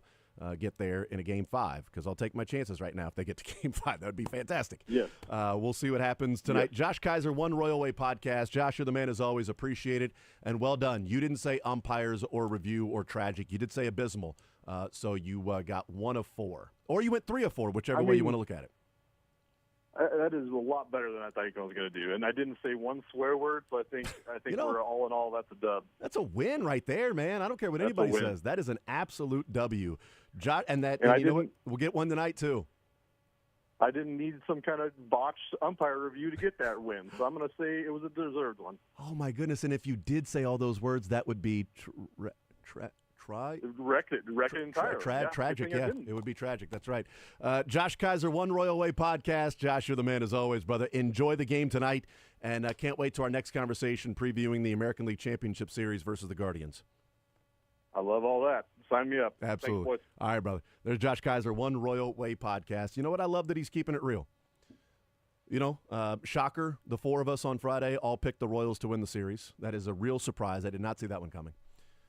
And Josh Kaiser keeping it, who knows? I'm not saying we weren't keeping it real, but Josh Kaiser saying picking Yankees in 4.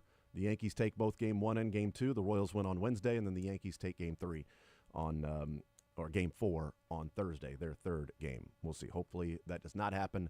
But again, Game 2 tonight, Reagans and Rodon, also a preview of Game 5 in New York on Saturday. We'll take a timeout, come back, wrap up this hour, and then we got Field Yates coming up at noon.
We continue rolling along. 2 more hours to go here in the zone.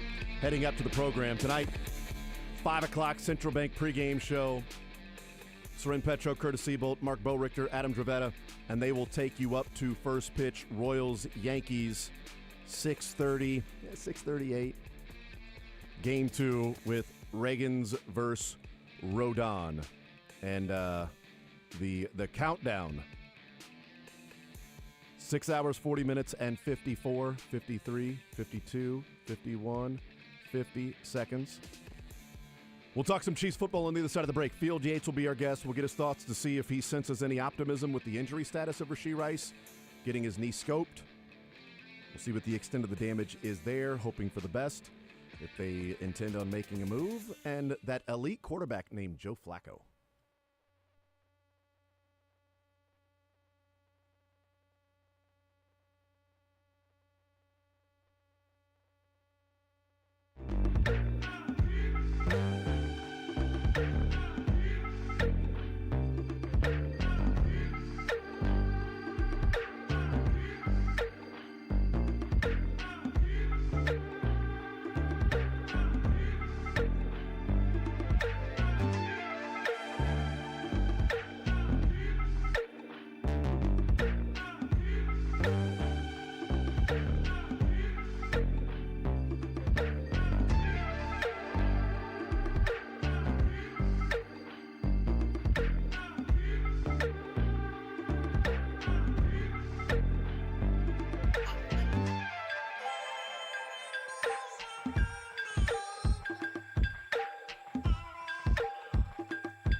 on Sports Radio 810.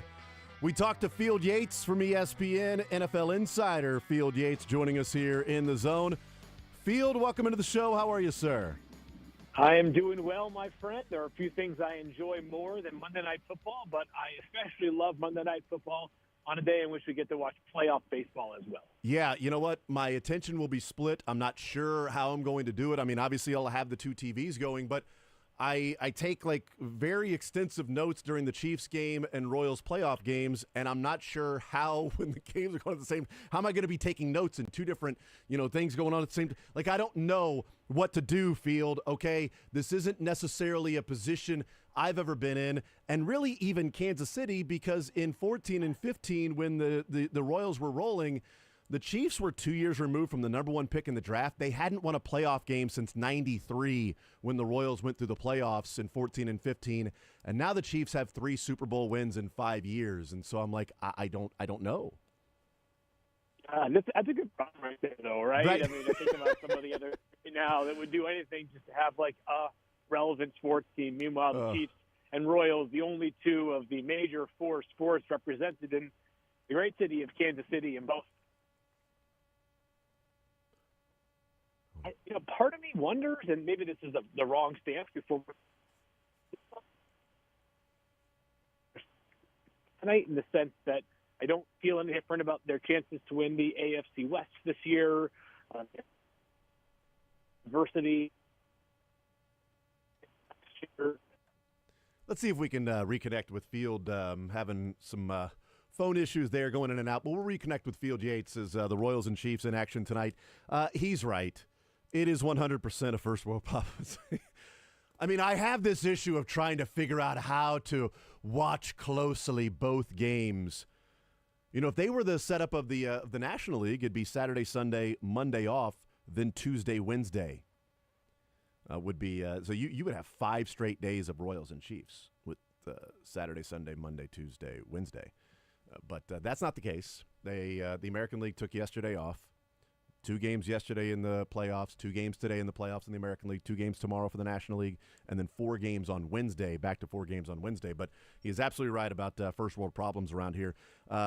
Field, sorry we lost you after we were talking about how great it is, and you said there's cities that would be hoping for just one playoff team or one team to root for that's going like this.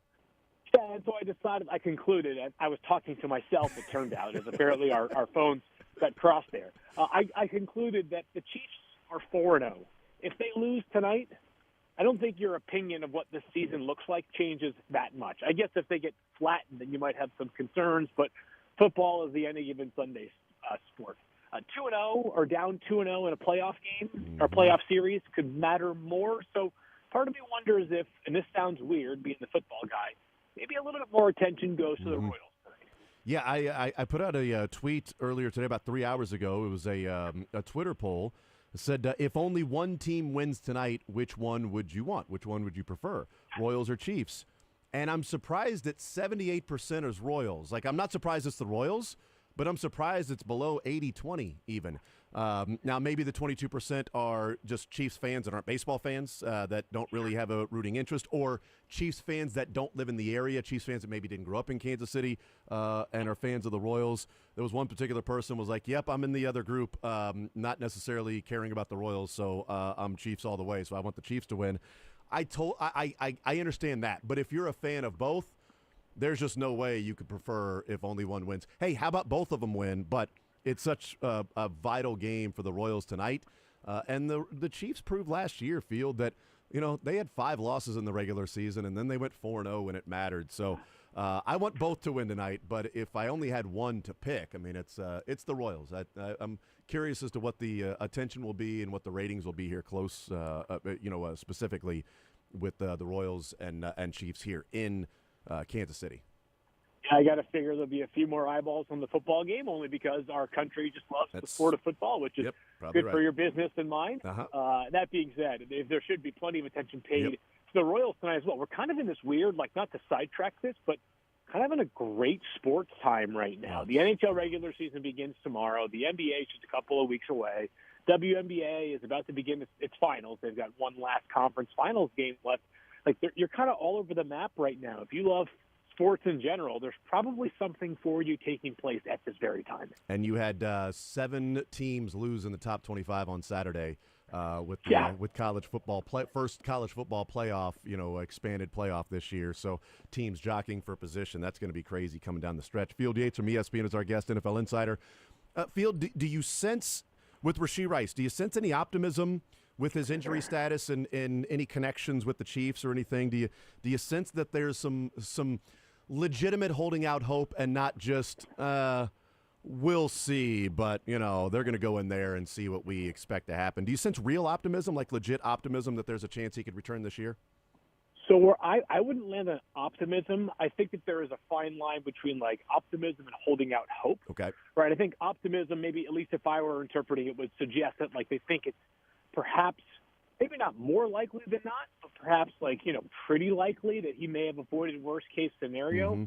My general sense is it's more of like we're holding out hope, and I shudder to like assign a percentage, like, hey, if you're 10% confident, 20%, 50, 100% confident. I don't want to go down that path. Yeah. But I think it would be more along the lines of we've braced for the worst, that if we get him back anything sooner than like next year, it's gravy for us. That's kind of where I think the team is at right now. But until they go in, which is happening maybe perhaps as you and I are talking right now, it's impossible to fully determine that. So good news could come, but I still think the more likely scenarios, they are bracing for him being out for much, if not all of this season. Visiting with Field Yates from ESPN, your colleague Adam Schefter had the report on Saturday about the scope taking place, quote, early this week. A lot of us feel like that's going on today.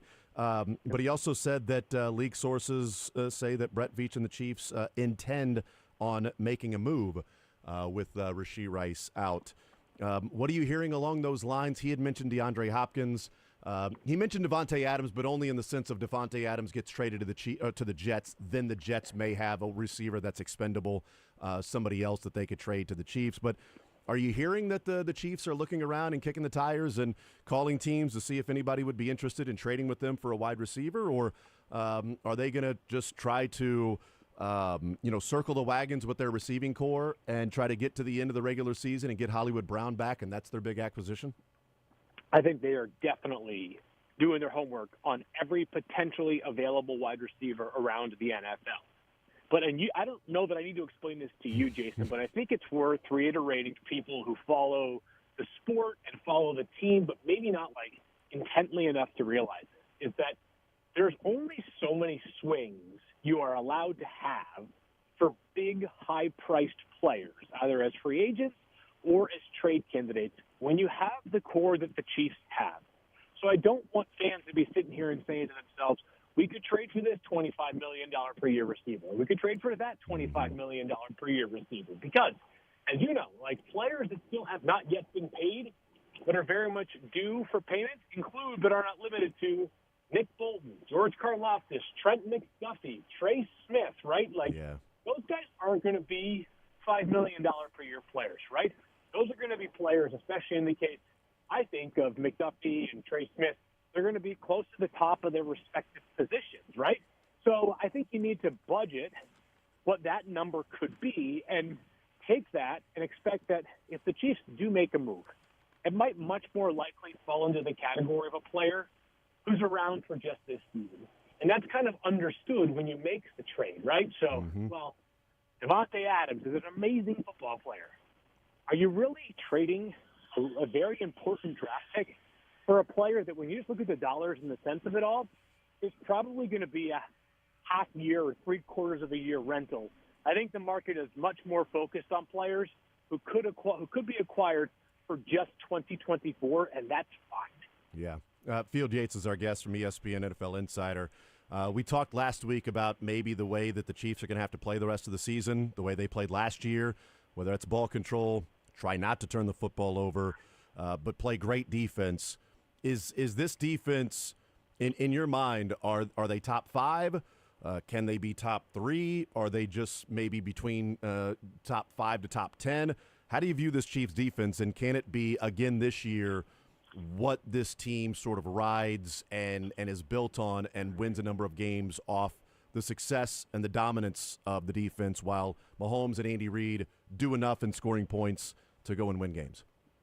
I think that the Vikings have the best case so far this season for the most dominant and consistently dominant defense, only because they've been a bit more disruptive than the Chiefs.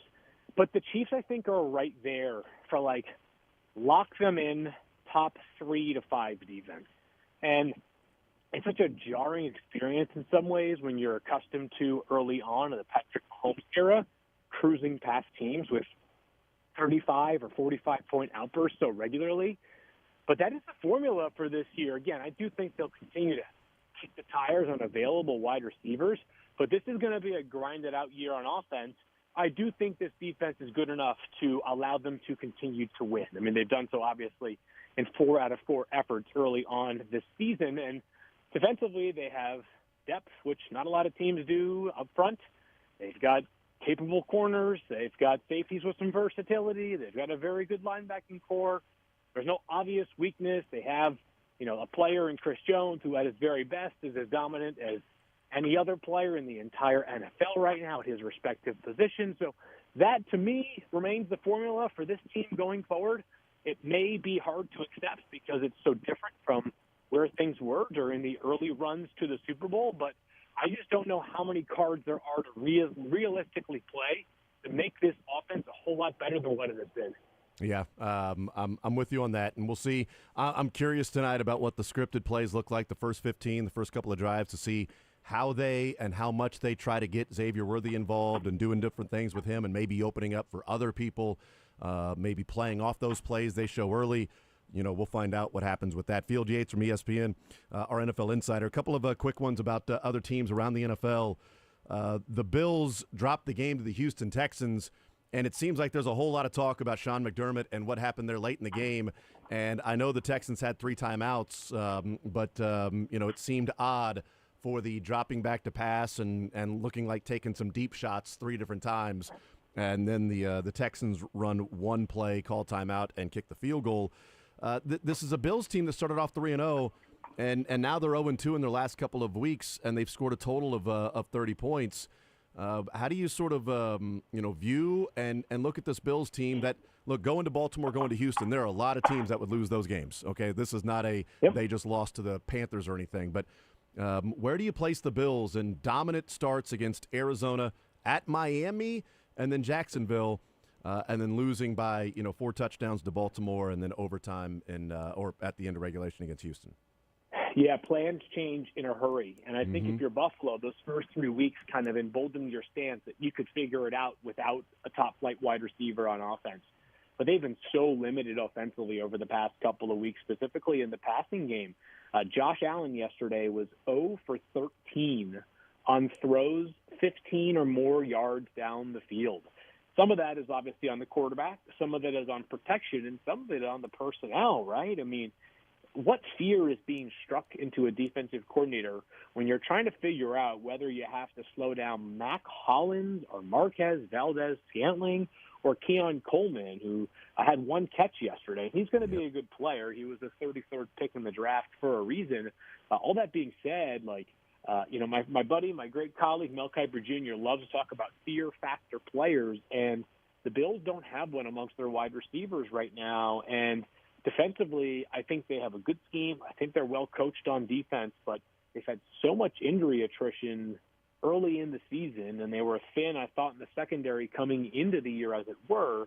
I just don't know that they're good enough on defense for the offense to be this limited without any sort of potency at wide receiver, which is a long-winded way of saying that if I'm Buffalo, I too am making the same calls that Kansas City is making right now. And, Devontae Adams, I still think, the focus remains on the Jets and with the Saints kind of lurking as well.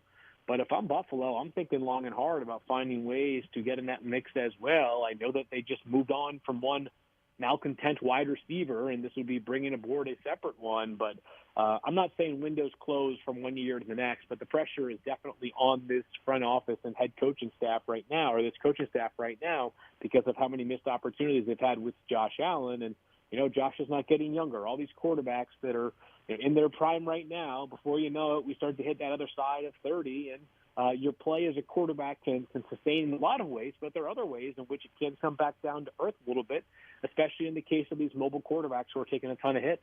Yeah, and we'll see what ultimately they do, but it's a good point about maybe trading for somebody. I wonder if teams are looking at it and going, man, we're going to play cover one because we don't trust that your receivers and your skill position is good enough to beat our defense. And boy, the Chiefs very familiar with having to go through that like they did last year. Also, Josh Allen pressured on 16 dropbacks yesterday. He was 1 of 14 on those dropbacks in which he was pressured with a couple of scrambles thrown in there. So, there's some issues offensively, and we'll see if they can right the ship. Last one for you, Saints tonight, Chiefs and Saints. It's been an interesting, season so far for New Orleans with the offensive explosion and then coming back to earth a little bit. Derek Carr familiar with Arrowhead, but this defense might be able to do something against a banged-up interior offensive line for the Saints. What do you think of this matchup tonight, and who do you have winning it? Yeah, I think the Chiefs win. I'm going out on a limb there with my pick. I think this comes down to a couple of things defensively for the Chiefs. It's limiting explosive plays, but in a couple of ways. I suppose you could define an explosive play as 20-plus yards, either in the passing game or in the running game. But for me, sometimes explosive runs can also be defined by plays in which you get to play ahead of the sticks again. So a 1st and 10 run that goes for 7 or 8 yards is an explosive run in my book because the playbook is wide open on 2nd and 2 or 2nd and 3, right? You have the capacity to throw the football down the field knowing that it's going to be 3rd and 2 if you don't complete that pass. So to me, it's the Chiefs' run defense finding a way to limit those explosive and chunk runs that were such a huge factor for New Orleans in their first 2 games when Alvin Kamara was running all over everybody and they were scoring points left and right. And then it also is, of course, those explosive plays down the field in the passing game. Rashid Shaheed, very, very fast wide receiver. Chris Olave has tons of speed as well, but he has not been quite as frequently targeted down the field as Rashid Shaheed has. So if you can neutralize those 2 facets, I think the Chiefs will find enough ways offensively to get the job done. But they got to find a way to make this New Orleans offense look a lot like what it has over the past 2 weekends, as opposed to the first 2 weeks of the season. Do you have a score in mind, maybe?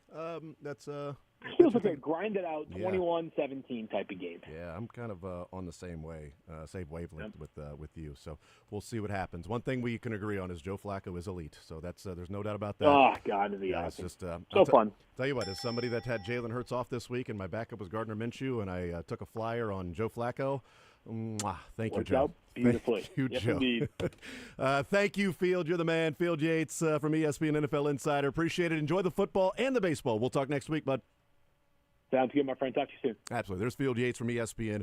Great stuff from him, as usual. NFL Insider from ESPN. And he said, the term he wouldn't use, I asked him if does he have a sense, does he feel a sense of optimism with the injury status on Rashee Rice, or do you sense optimism around the Chiefs? And he said, no, the way I would describe it is I get the feeling there's holding out hope.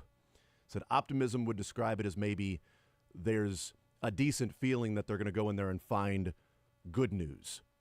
They are holding out hope on the chance that they go in there and find good news on the knee. And maybe we'll get that update at any moment. All we know is early in the week. Most people are saying that's today, that he is having his knee scoped by the knee specialist.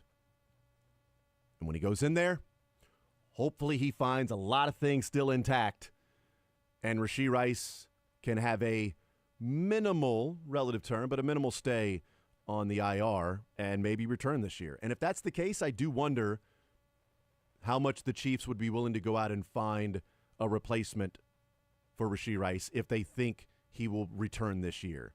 If they go in there and they see something is completely torn and they're doing surgery to repair it, then I think you get a little more serious about it.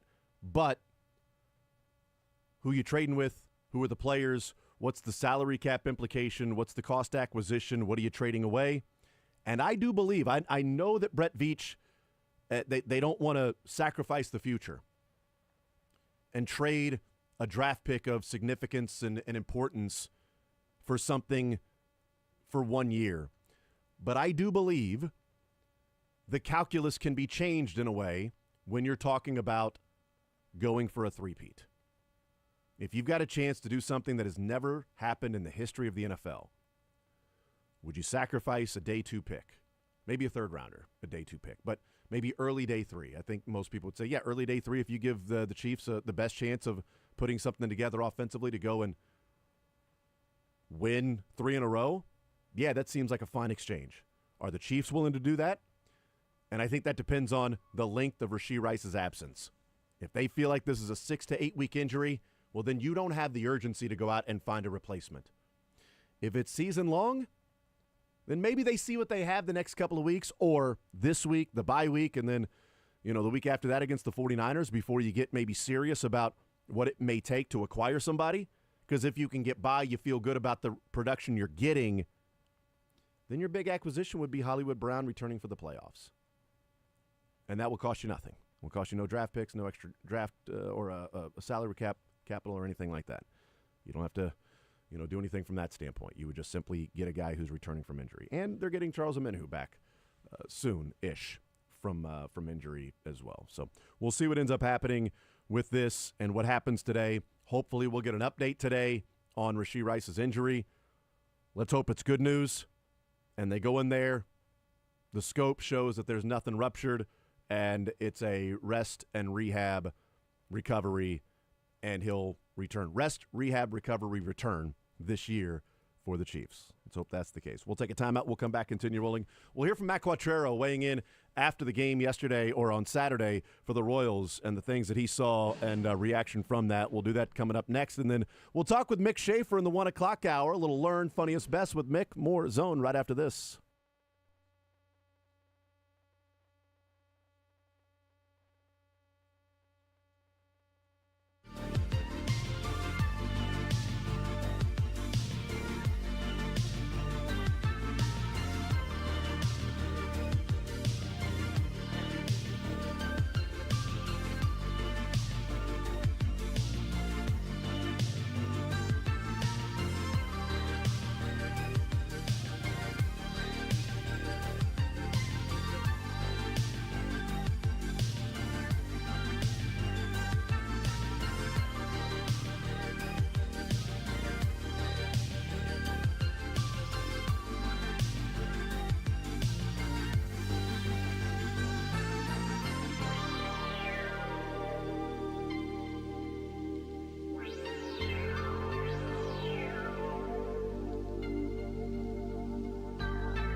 Typically on a Monday night, I may have the Manning cast on one of the TVs. But with the Royals in action, that's probably not going to be the case. Good point. I didn't even think about that. But they got Paul Rudd tonight. Guest number 2 is Paul Rudd. Like I'd like to see. He's a Chiefs fan? I think nope, Saints fan. Oh, He's a big okay. Saints fan. Where you at, who dat? Paul Rudd, Saints baby.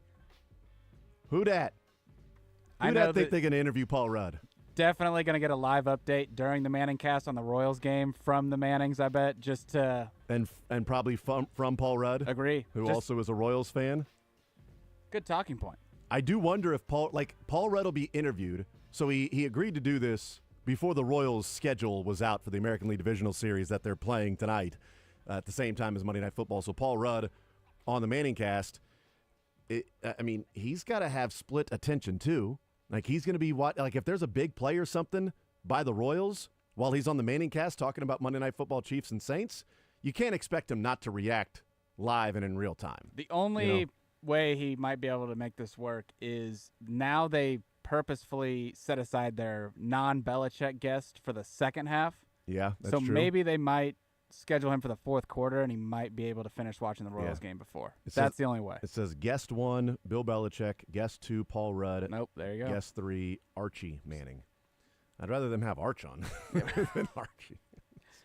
So, yeah, he'll be third quarter then. Dad, so. what do you think of this game, huh? I know his dad played for the Saints. I get it. I understand that totally, but still, that's there's your lineup tonight, I guess, for the Manning cast, which I won't be watching because I'll be watching the Royals and watching the Chiefs, and divided attention certainly. The numbers are surprising on the tweeter, in that I just put the question that if only one team can win tonight, who would you want to win, Royals or Chiefs? And Royals are at 77%. Chiefs are at 23%. Obviously, the obvious answer is like, hey, both. Yeah, that'd be great. But that's not the question. The Kansas City Royals, this comes from OptaStats. The Kansas City Royals are the first American League team to have each of their first 3 games of a single postseason decided by exactly 1 run since the 1950 New York Yankees. So you say like, okay, well, how often did that happen? And then all of a sudden it never happened until from 1950 on in the American League. So it happened in 1921, 22, 23, 26, 27, 28, 29, 32, 36, 37, 38, 39, 41, 42, 43, 47, 49, 50. And then nothing until this year for the Royals. First 3 games decided by 1 run, and they won them. The first 2. Dropped the 3rd one. That's kind of how it evens out. If they play another 1-run game tonight, then, hope that they're on the right side and they can say that they're 3-1 in these 1-run games in the postseason. Who makes mistakes, who doesn't make mistakes, who takes advantage of another team's mistake. I really thought when Volpe threw that ball into short right field up the line, thought, all right, this is where the floodgates are going to open up. Here we go. But that didn't happen. And the Royals lose 6-5 in Yankee Stadium. Full confidence in Cole Reagans going tonight against Carlos Rodon. Here's Matt Quatrero after the game on Saturday weighing in on what he saw, talking about Michael Wacha being pulled, the bullpen, the replay, Salvi being sent in the 2nd inning, which would have had 2nd and 3rd and nobody out. Here's Matt Quatrero. Q, how much did the free passes hurt 8 walks total today for you guys? Yeah, that's really uncharacteristic for us. That's something you don't want to try to fight back from that against a team like that. So that was uncharacteristic and unfortunate because that's not really who we are as a staff. Can you take us through the decision to pull Wacha there after 70 and Joaquin Torres? Yeah, that first inning was taxing. You got to figure there's more going on there emotionally, draining. Just the the atmosphere, all of that kind of stuff. You know, I'm almost accounting for an extra inning there after that first inning. And we know how good Soto is, especially when he gets a third look at somebody. Like I said, if he was cruising, that would be a different story. But with the, you know, whether that was a legitimate walk or not, you know, it's tough. But right there, we trust Zerpa a lot with the lefties. We know how good Soto is, and we just thought we would be able to get after him with Soto, or with Zerpa, sorry. Q, did you get a pretty good look at the replay on the review at second? And did you feel like you guys had that one when you challenged it? I got a really good look at it out there and afterwards, and I think we did have a really good argument that should have been overturned. Do you have a sense on why they didn't see the? I haven't gotten any sort of explanation, but it certainly looked, in my opinion, I thought we had a really good argument to get that overturned. As you were saying, it's uncharacteristic for you guys to walk, 8 guys. And anything that you saw in their approach, or was it just the stadium and the Yankees? I mean, what do you think accounted for the No, walks? I mean, I don't think it was the stadium. I think we've been here, we've played here, we've been in big environments. It's not the stadium. We just didn't execute pitches, and when we did, they fouled them off. Q, was it an aggressive sin to send Salvi Dare in the second inning to try to score the first run again? Yeah, it was aggressive, yes. What did you think of Garrett Cole tonight? His stuff's good. I thought we did a really nice job of battling him. I think our guys came out with a really good approach, put good swings on him. If you tell me before the game that that's how his line is going to be, and I'm going to take my chances with that every day of the week. As it started going back and forth all through the middle innings, did you ever think this is one of those nights that no lead is safe for either team? Well, nobody really had a huge lead. It was one run. So you never feel like that's safe regardless of how the game gets to that point. It was, like we said, uncharacteristic for us to issue the free passes, but I mean, that's an exciting ball game. There's a lot going on. It's back and forth, 2 really good teams. Matt, hi. What did you think of Hampson's at-bats tonight, and how impactful can he be for you the rest of this series? Yeah, he's a big part of what we do. He and Izzy, we do that often. What we did tonight, he can do a lot of things. He can move the ball around the field. He can steal bases. He's extremely versatile defensively, so he's been a big part of what we've done all along, and he'll continue to be. Were you surprised that infield was drawn in there for that one, for Hampson's pinch hit? No, I wasn't surprised by that. And then just curious, after the back and forth, I mean, how do you think you guys will be able to respond in game 2? Oh, I'm not worried about that at all. I mean, we're here to play, and we're confident. We know it's going to be a tough game. I mean, clearly, but I'm not worried about their morale or anything like that. Q, going back to Yuli Gurriel's, I believe it was a 11 pitch at bat. How important was that to kind of set up what MJ Melendez did right after? Yeah, I mean, I think it looked like that took something out of Cole. That was a heck of a battle right there, and MJ was ready to hit right after it. I mean, Yuli had great at bats all night. Couple more feet, that's a homer off Cole in the 6th, and the 2 walks were tremendous at bats. Just going back to that 5th inning, Zerpa obviously had a really big moment in game 2 of the wild card series, but what did you see just out of him tonight? Yeah, I mean, probably came out of his delivery a little bit, and his misses were bigger than normal. I did not go back and look at some of those pitches. They certainly looked like competitive pitches early, especially the first one to Soto. I mean, that can change the whole complexion of the at-bat, but I think overall just probably coming out of his delivery a little too much. Yeah, and Yuli Gurriel, by the way, as he went 1 for 2, 3 runs scored, had a couple of walks in the game. He had a single in game 1 against Baltimore, didn't have a hit in game 2 against Baltimore. But, I mean, he's looked good, and defensively, a couple of those plays coming home. And, for a guy that they had to go out and find that was in the minor leagues dealing with a hamstring injury when Vinny Pasquantino went down, he's been damn good. And again, it's not a surprise, I guess. Look, it was 2017. I think it was 2017 last time. No, it wasn't 2017. It was last year. Last year. Nope, 2022. All right, 2022 was the last time Yuli Gurriel was in the postseason in New York. But I say last time, like that was just 2 years ago. Yuli Gurriel against the Yankees in New York has played postseason 1, 2, 3, 4, 5, 6, 7.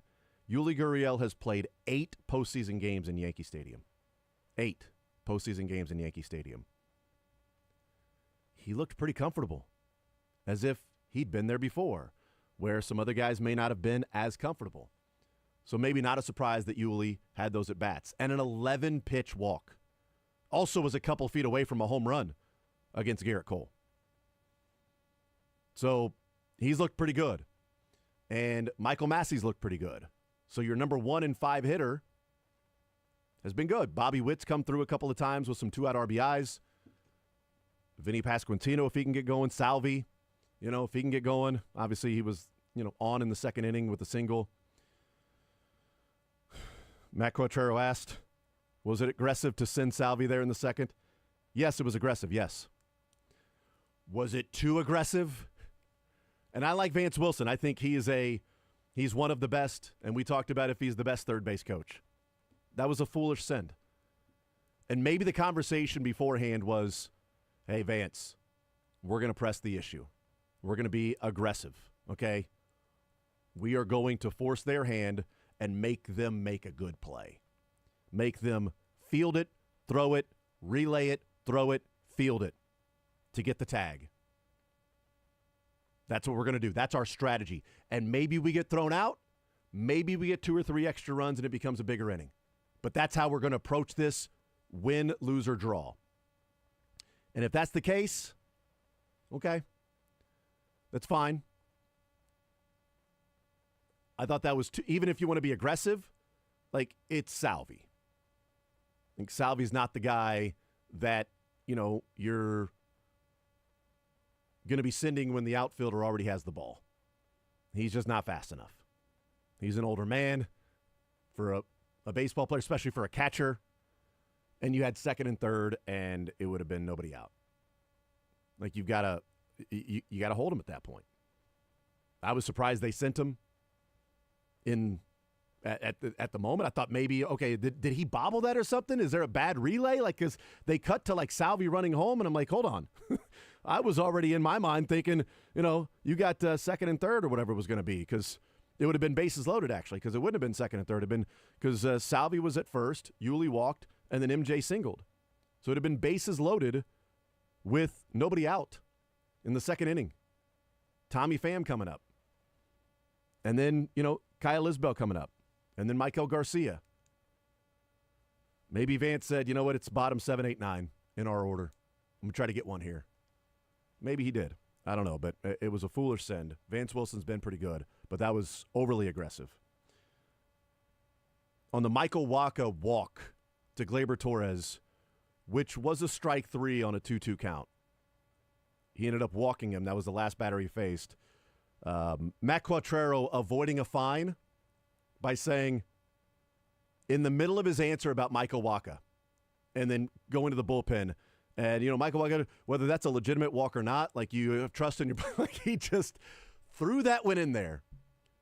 Whether that's a legitimate walk or not, which is Matt Quatrero's way of saying, yeah, that was a BS non-call. He struck him out. He threw a perfect pitch on a 2-2 count to Gleyber Torres, their leadoff hitter. And that umpire got nervous, clammed up, and couldn't, call the strike for whatever reason. And then he ends up walking him. And then also not wanting to get fined on the replay by saying, I thought we had a good argument for that to be overturned.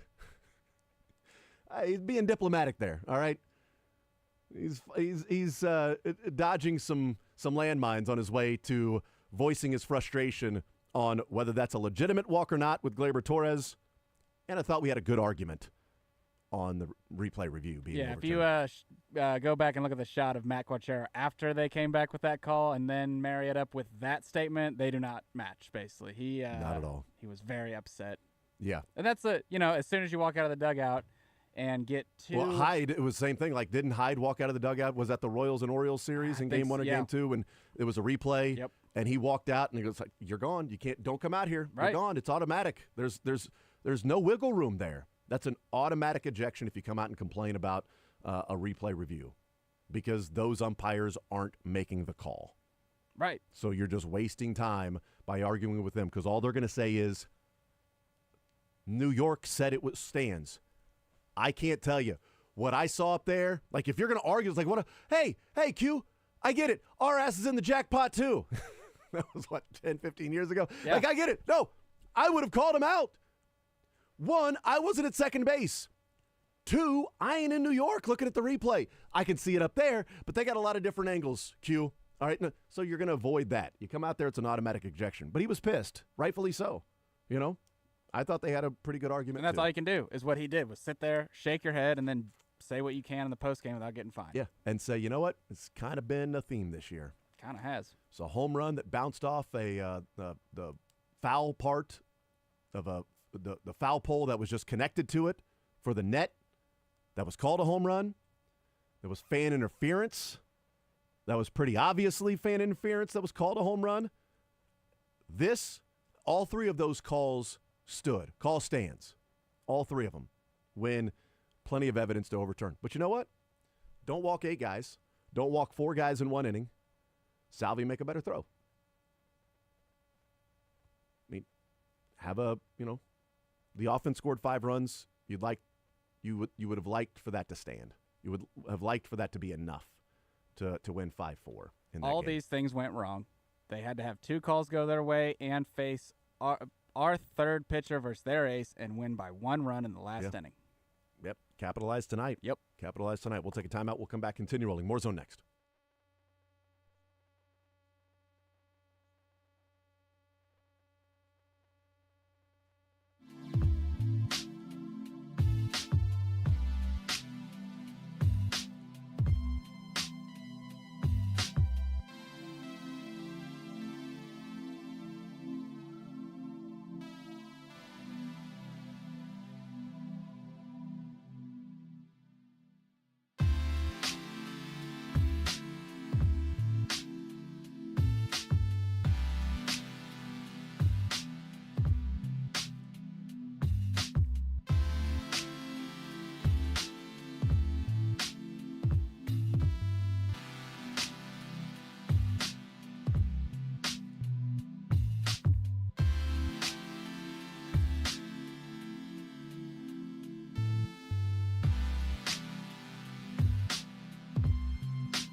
I will continue right here on Sports Radio 810 WHB. Jason Anderson with you, Dylan Michaels.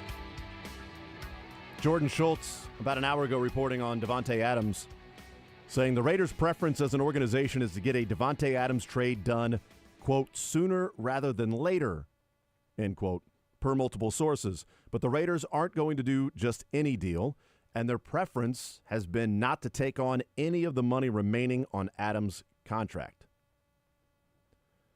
Expecting things to ramp up this week. He gives an update about 35 minutes ago. The Raiders have been seeking a second rounder and an additional pick in a trade for Davante Adams, per sources. I haven't got the sense that any team has come close to meeting that asking price as of right now. Now, mind you, the early report saying their preference is to not take on any of the money remaining on Adams' contract. But they also want a second rounder and an additional pick. And I would like the moon. I was about to say, I would like to win the Powerball playing one time. Throw a lasso around it. Bring it down here for you. That's right. I would love that. If I could own the moon. I don't know how I'd monetize it, but I'd figure out some way to do it. The Raiders are looking for a second rounder, an additional pick, and not take on any money for Davante Adams. They'd also like to get this done sooner rather than later. So we've got to expedite this process, and we're asking for a whole lot. Yeah, I'm surprised it didn't say a first-round pick, to be honest. Who's coming with me? Who's coming with me, man? Who's going to do it? Let's go. Ready to wheel and deal. How could you say no to this deal? Come on. You're literally already at a disadvantage when you try and trade someone in season because the world knows you're trying to trade them. Right. So you're trying to trade them. You want the process to be done sooner rather than later. You don't want to take on any money, but you also want a second rounder and an additional pick to trade Davante Adams. I mean, hey, good luck to you. Good luck to you. And maybe you'll get it done because Aaron Rodgers will force the hand of ownership and coaching staff because Aaron Rodgers, he's like the Rams. I don't give a bleep about them picks. Bleep those picks.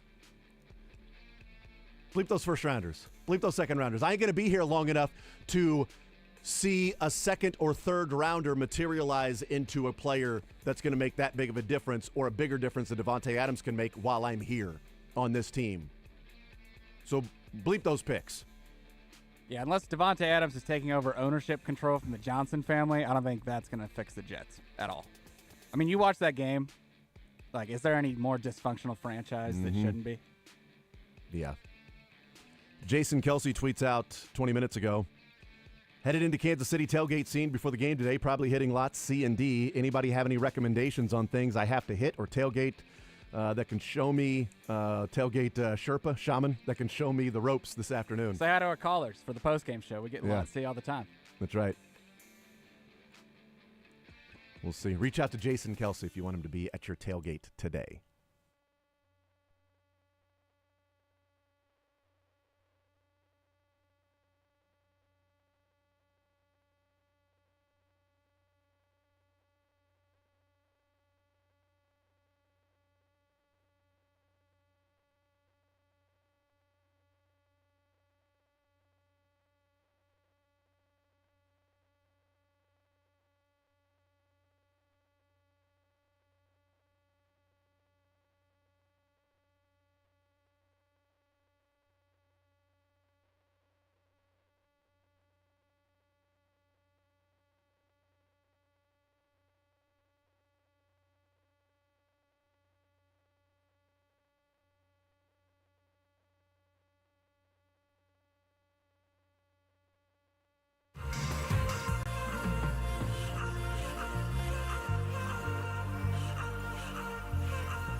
Jason Anderson with you as we head up until 2 o'clock right now.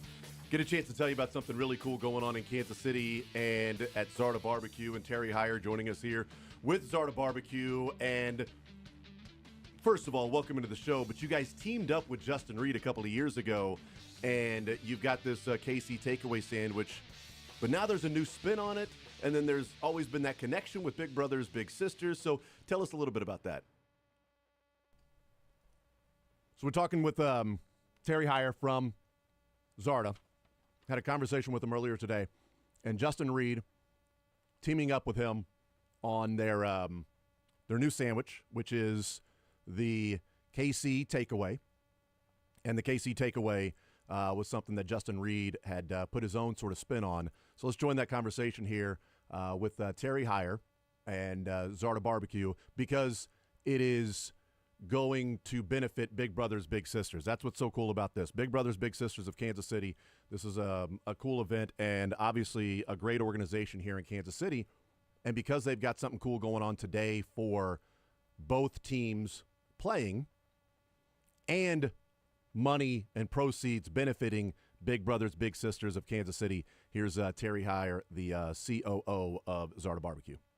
All right, welcome back here in the zone right here on Sports Radio 810 WHB. Jason Anderson with you, heading up until 2 o'clock today. And right now, something very cool going on in Kansas City with Zarda Barbecue, a fantastic spot here in Kansas City. Terry Heyer joining us here in the zone. Terry, what's up? How are you, sir? Hey, man. Good.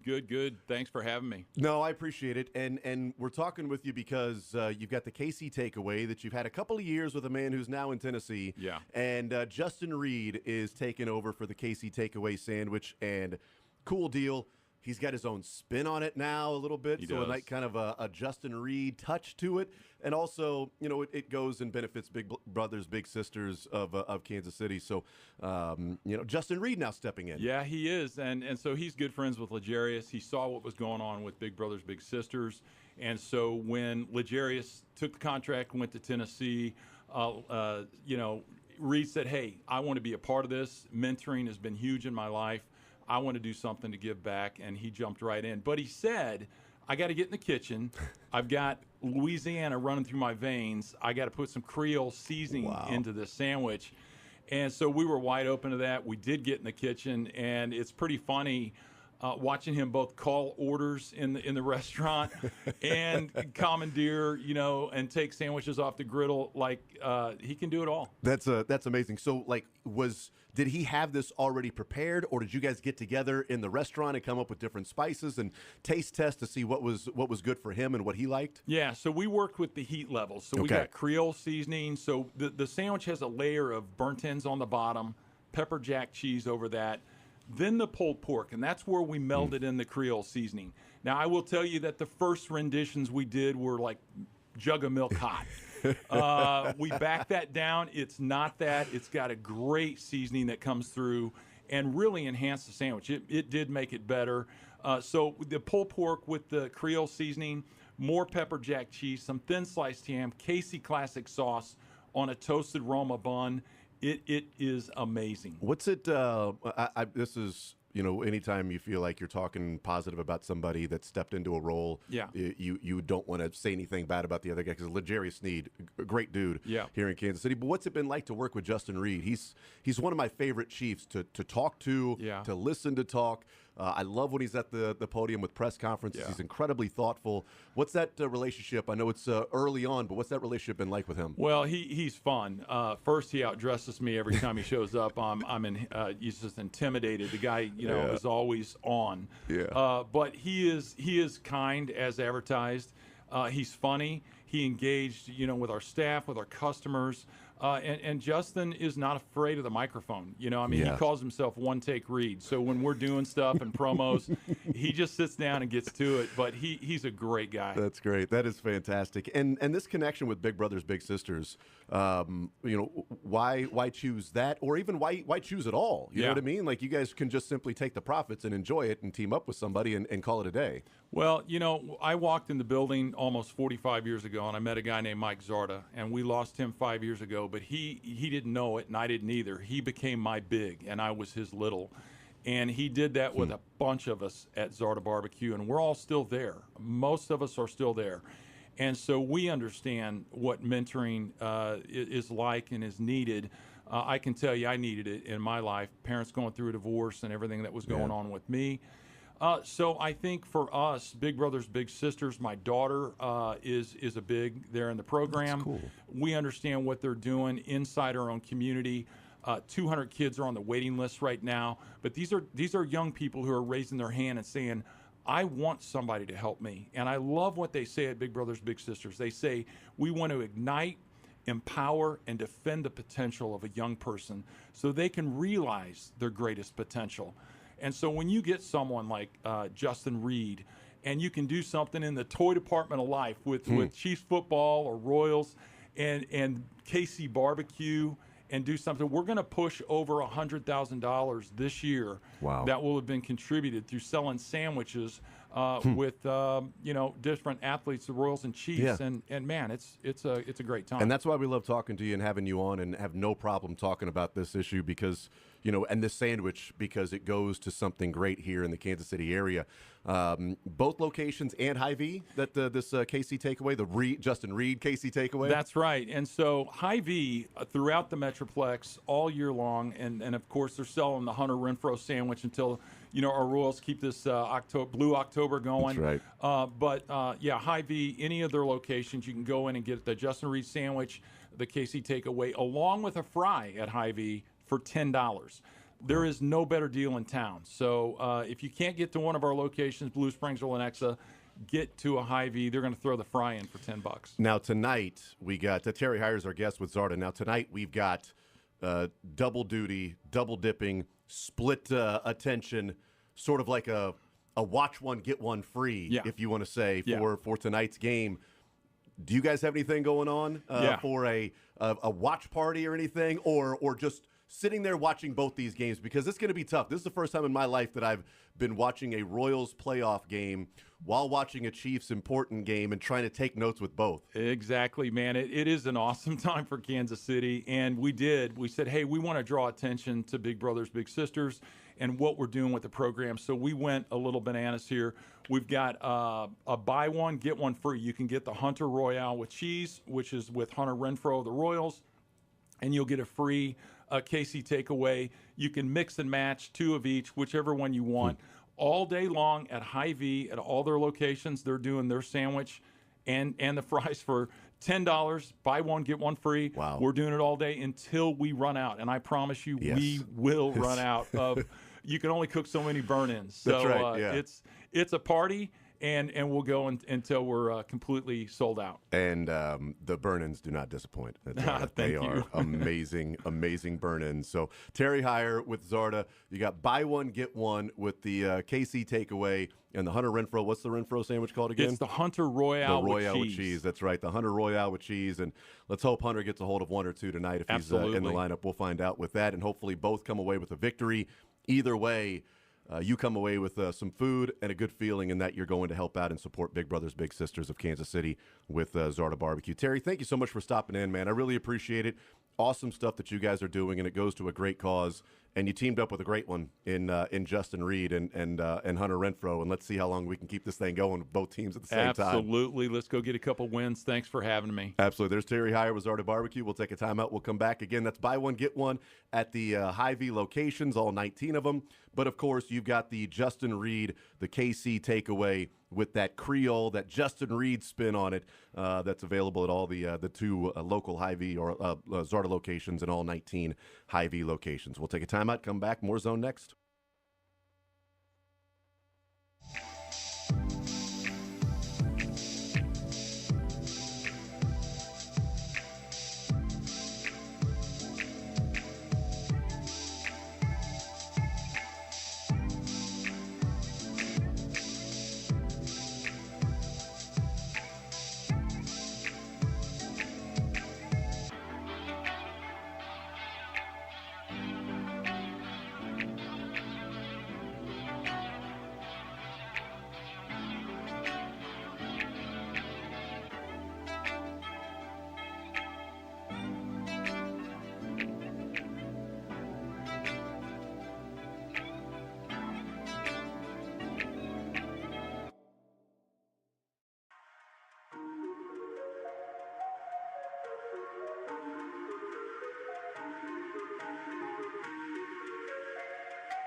All right, we continue right here on Sports Radio 810 WHB. Jason Anderson with you. Thank you to Steve Heyer, Terry Heyer, also Steve Heyer, but Terry Heyer from Zarda. Hanging out with him in Big Brothers Big Sisters. They got the buy one, get one with either the Hunter Royale with cheese or the Justin Reed KC takeaway sandwich at the 19 area Hy-Vee locations. Buy one, get one for tonight's Watch One, Get One for free with the Chiefs and the Royals. Joining us now, Mick Schaefer, KSHB 41 Sports Director. He is in New York as just walking around on vacation, and it just happens to be the Royals are there too, right? Is that the only reason you're there, or just are you working? Should be walking. You can get, I think, everywhere faster walking than you can Ubering. We haven't taken the time to learn the subway system, so we're just Ubering, and we've spent like our entire time here in Toyota Highlanders. The craziest thing. All the Ubers here, the XLs, are Toyota Highlanders. I don't know what the thing is, but hey, they work. And so spent a lot of time in these Toyota Highlanders, and the Uber drivers combined have said 0 words to us. Nice, good. They're not like, oh, they're not. Nope. Is that a Southern Kansas accent I hear? None of that. It's just been silent. And you know what? They've learned from picking up others in an Uber that was like, I don't want to talk. Sorry. Nope. Just please leave me alone. Don't need to talk. It's that New York kindness is what it is. It is. Well, I was get talking in with and go. Russ, our old friend Rustin Dodd, Yep. who is from Kansas City, lives in New York now, writes for The Athletic. And he was like, when a New Yorker is nice to you, you know they mean it, right? There's no fake hustle here. So, like, when a New Yorker is nice to you, it's genuine right there. So you always know where you stand. That's interesting. Mick Schaefer is our guest, KHB 41 Sports Director. All right, so what do you think of tonight? It's interesting because Todd Lebo and Stephen St. John are going to be at the Chiefs game covering it for Sports Radio 810 while keeping track of the Royals. You're going to be at Yankee Stadium. Are you going to be able to be keeping track of the Chiefs, or you'll catch up on that one another time because you're working the Royals game tonight? YouTube TV, baby, YouTube TV. Yes, sir. Actually, on my computer. So you're going to do to me what I was doing to everybody on Saturday night, posting stuff that happened like a minute before you saw it. I'm going to be learning about the Chiefs game a minute beforehand, before I see it happen in front of me. So I'm excited. It's obviously a huge night for Kansas City, one of the biggest nights maybe since. Mm-hmm. The Royals won the World Series, right? You had a Chiefs game in London. Maybe this one is bigger on the Chiefs side, obviously. But I'd say Saturday night was one of the coolest events I've covered. Really? Playoff baseball in New York, and obviously covered Super Bowls and World Series and all that stuff. But just, there's an energy here, man, right? There's electricity, and it was obviously the Royals didn't win, but. And you forget, it's playoff baseball, man. There was a huge roar from this crowd for every strike they threw the Royals, and every ball the Royals threw to the Yankees, and of course it got louder and louder whenever big hits happened as well. So it was, and the open air press box, what a concept! Wow. Kansas City That's looking cool. to build new stadiums right there in the middle of it, so you really feel it all. So it was a cool event. Despite the Royals losing. Being there and being around the clubhouse and talking to the guys after the game and covering that, and you, like your first commentary on the game was, the atmosphere there that was just sort of different.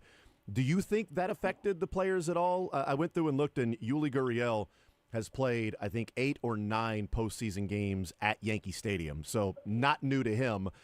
Shocking he went 1 for 3 with 2 walks and 2 runs scored in the game. But he had an 11-pitch at bat. and an 11-pitch walk. Right before the yeah, home run. absolutely. That moment was not too big for him because that guy's won, World Series and played there in Yankee Stadium in postseason games before. But talking to the guys after and maybe watching, do you think that those elements, like that atmosphere, Yankee Stadium's different than Baltimore, that maybe had a little bit of an impact on them, an effect on them, maybe especially in the 5th inning when they walk 4 guys? Yeah, I don't know how it can't have an effect on you negatively or positively, right? There's going to be guys where that just motivates them, right? That gets the blood flowing, and like a guy like Salvador Perez, right? He's going to thrive off that. We're about to talk to him here, and one of my questions to him is going to be, hey, you're known for being this relaxed, happy-go-lucky guy on the field. Is that the secret somehow? If you can tap into that on, during the postseason. So yeah, I don't know how it can't have some sort of an effect on you. I don't know if that's the reason why Bobby and Vinny went 0 for 10.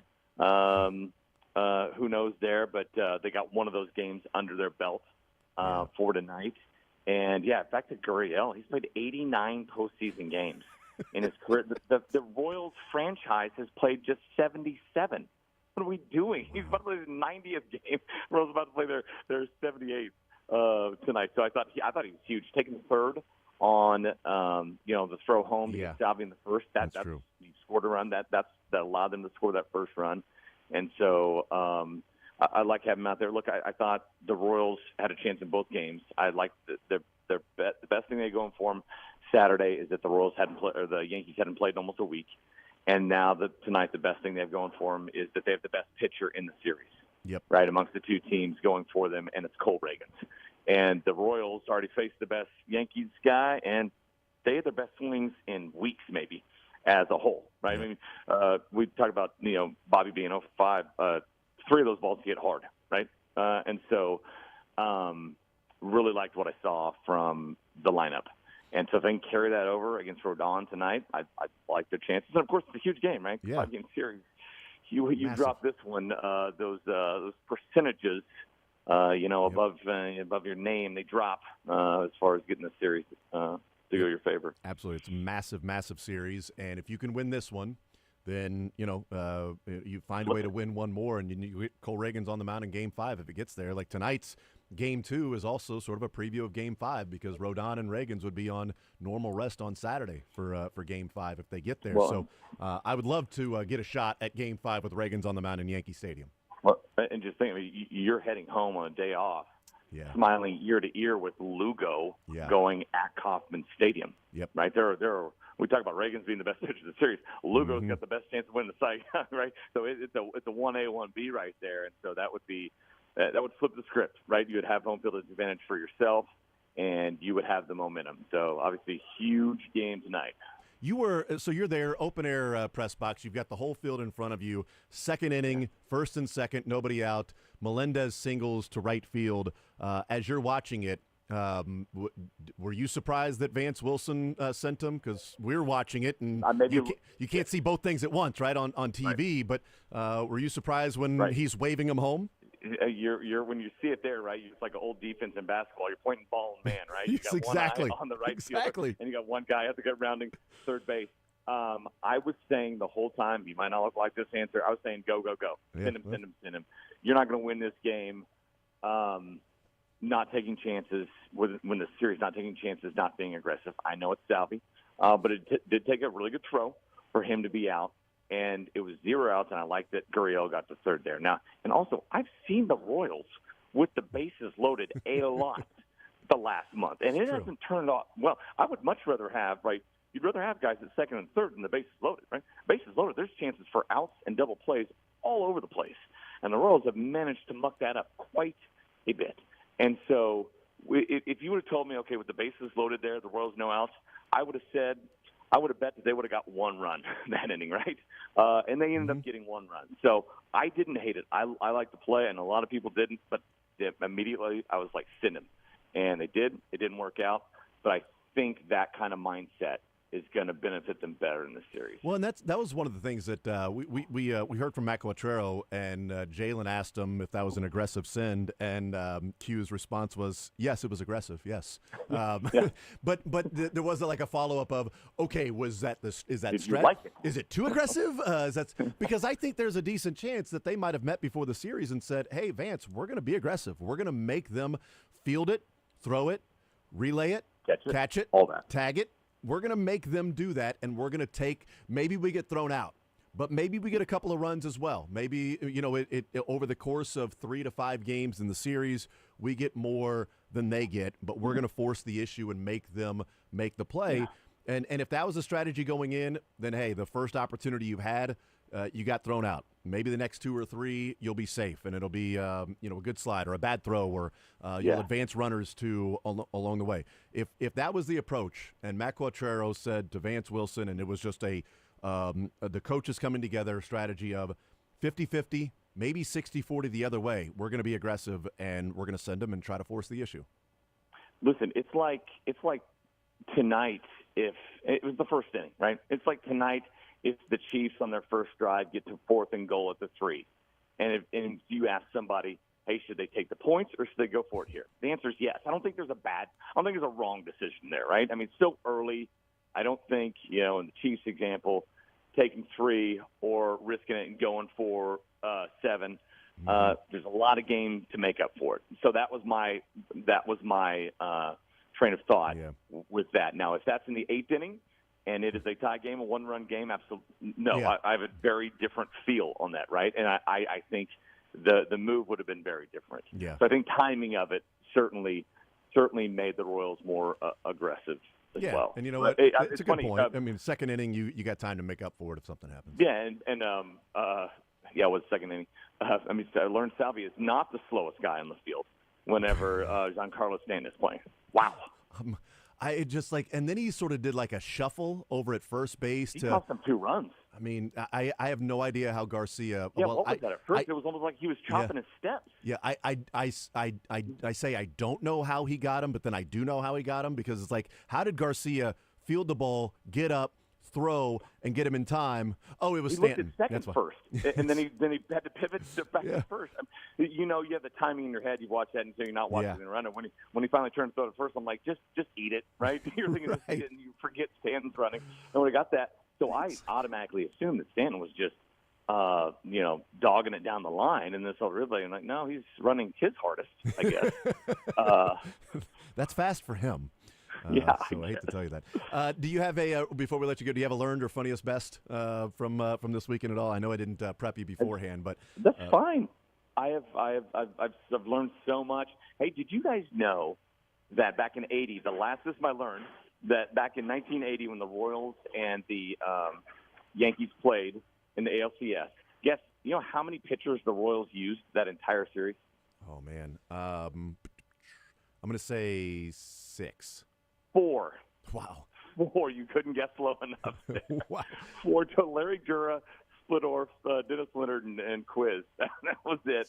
And then in 1980, the Royals as a team batted 286. 286, which is just ridiculous. So that was my learn. Oh gosh, I had some funniest. Had them all lined up. I had a really good one. And I can't. I'm going to take your word for it. I can't think of it. Yeah, you had a good one. Maybe it was the Uber drivers that didn't talk to you. The Uber drivers that ignored you the whole time. That's been very, very funny as well. And you know what? I'll bet your best is getting to experience a playoff game at Yankee Stadium with the Royals playing. That's cool. Ate some Kansas City barbecue yesterday in town, Nice. which was cool. Kansas Cityan has come out here and opened up his own barbecue place. And actually, my funniest was he's a funny dude, and I was asking him all about the scene in New York, and I said, what is New York style barbecue like? He's like, just laughed. He's like, I don't know, hot dogs? I don't know. So that was the funniest thing I heard this weekend. That is fantastic. By the way, right now, Jason Kelsey is heading to Arrowhead Stadium, and he has tweeted out about which tailgate to go to. So there are hundreds of people that are replying to Jason Kelsey. Come to my tailgate. Come to my tailgate. Come to my tailgate. Oh, Lot J, you got to go over here. Pictures and hey, here's what we're serving tonight. We got this. We got this alcohol product. You got to come to ours. So. I don't even tweet that out. I get unsolicited just emails and tweets toward me to come to lots. Like I have time for that. I'd love to. But yeah, no, he has no idea. I don't think what he's in for. But exactly. What a fun night. I can't wait. I mean, it's just you could be watching the Chiefs game on my computer, watching some playoff baseball at right in front of me. If you had to pick 1-1, if you went 1-1 tonight, what would it's Royals. Easy. Saints to win. Saints win. Yeah, Saints and Royals. If they have to go 1-1, that's an easy call. That's Royals what win. What if they had to go 2-0? Would you? I'd go Chiefs Royals and Chiefs instead of Yankees and Saints. That's what I would. That's what I would do. I feel like Mizzou sacrificed over the weekend so that the Chiefs and Royals can win tonight. Well, I was texting. Mizzou and KU. That wasn't even me, but one of my coworkers was at the game in College Station, and I was texting him about it. And then moments later, Oklahoma State assumed the exact same position against a much worse team at home. Like, it was the same score, I think, like 34-7. Like, what is going on? I'm done watching football for the day. Yeah, that was a rough weekend for a lot of different teams. But yeah, West Virginia winning to Oklahoma. That was at home too. You're right. I mean, that was home. Yeah. Then we watched the end of the KU game that night here, and there we go again. Yep. So, there we go again. That's exactly right. But K-State was smart having a bye, I guess. On that, so smart. that day. So smart by Chris Klieman. We've said they are so well coached. They're planning out their schedules, man. They're so good at it. Hey, what's the top 25 week that's going to be a bloodbath? Yeah, let's go ahead and have our bye on that week. That would be great. Week 6, we're off. off. You told me Vanderbilt's going to beat Alabama. Yeah, we want nothing to do with that. Can we not play the week before or after that as well? Just stay away. So 8 top 25 teams are going to lose that week. Yeah, we're going to take week 6 off. That's what we're going to do. Very smart, Chris Klieman. Hey, enjoy talking to Salvi and enjoy the game tonight, and we'll catch up with you on Wednesday, brother. Can't wait. Have fun in KC. Absolutely. Absolutely. There's Mick Schaefer. He's in the Big Apple there at Yankee Stadium, and Salvi's getting ready to talk there with the media. So Mick Schaefer's going to go and work. I'm going to go work as Salvi. Look, Salvi had a couple of nice at bats. He was awesome in the 3-game series in New York in September. Salvi was a big reason why they damn near took 2 of 3. There in that series. So we'll see what Salvi can do tonight. Cole Reagan's on the mound. Still no lineup out for the Kansas City Royals. If there is one before our show is over, then we'll pass that along. If not, then you'll hear it in the program. They will pass it along and let you guys know. But also the program comes up at 2 o'clock, and then it is the Central Bank pregame show at 5 o'clock with Seren and Curtis and Mark Boerichter and Adam Dravetta, and then it will be the Royals and Yankees game 2 at 6:38. It's right here on Sports Radio 810 WHB. And then post-game, Jack Johnson will have a combined post-game with Royals and Chiefs. Hopefully the Royals game is not as long as Saturday night's 3.5-hour affair, because if it is, games are going to get over at the same time, because the Royals start 37 minutes, I think, before the Chiefs do. And NFL games are typically right around 3 hours. And that was a 3.5-hour ball game on Saturday, which in the old rules without the pitch clock would have been a 5-hour game. We all know that. We'll take a timeout. We'll come back, continue rolling. Dylan and I will go through our learned funniest best. We'll tell you what we learned from the weekend, the funniest from the weekend, the best from the weekend, and continue to wrap up the show. Also get into what we think will happen tonight with the Chiefs and the Saints, with the Royals and the Yankees. That's still to come over the last half hour of the show. More Zone next.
All right, we'll continue right here on Sports Radio 810 WHB. Jason Anderson with you. Dylan Michaels, wait up until 2 o'clock. The program takes over at 2 o'clock.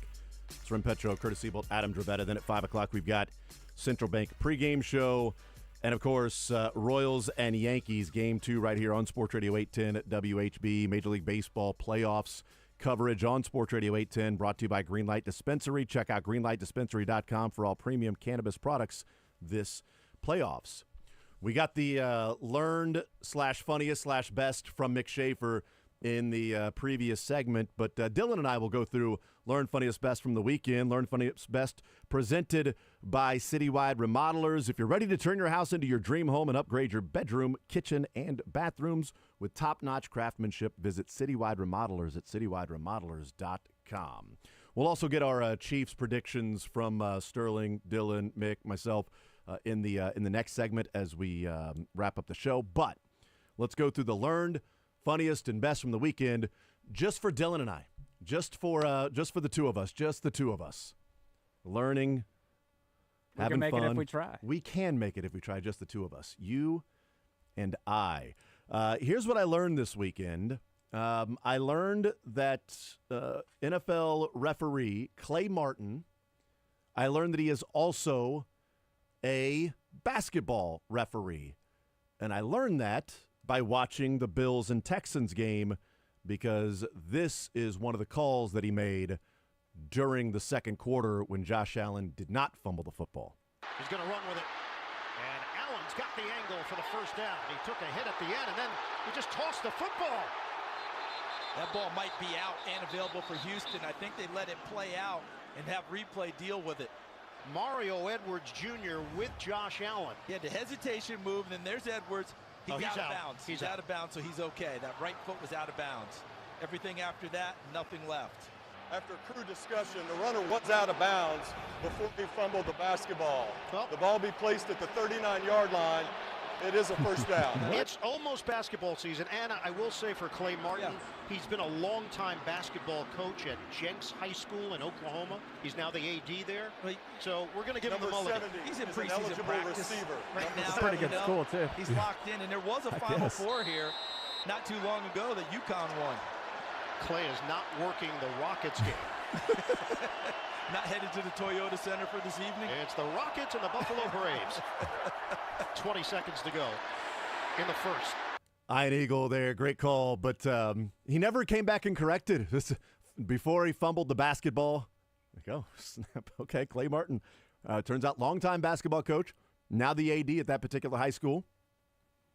And if you're a good player in Oklahoma in the Tulsa area, you're either going to Jenks or Union High. So that's not exactly a low-level job that he has. It's a very high, especially the athletic director. It's basically a football powerhouse. It's like a Texas school in Oklahoma. You just wonder how, look, Freudian slips happen with me all the time, and because there's a lot of things going on up there. We just wonder, Clay Martin, as he's being told from the eye in the sky, hey, he's out of bounds. All right, there's no need to review this, whatever. He's out of bounds. And for whatever reason at that point, before fumbling the basketball, what happened along the way where basketball popped into his mind that he was thinking about that, where he said basketball. And plus, you don't fumble a basketball. It'd be different if he was talking about something, if somebody had fumbled a basketball and you're like, well, you're over there fumbling the football. I mean, basketball, that would make more sense, but you don't fumble a basketball. I don't know. Maybe Clay's buddies were like, you won't say that.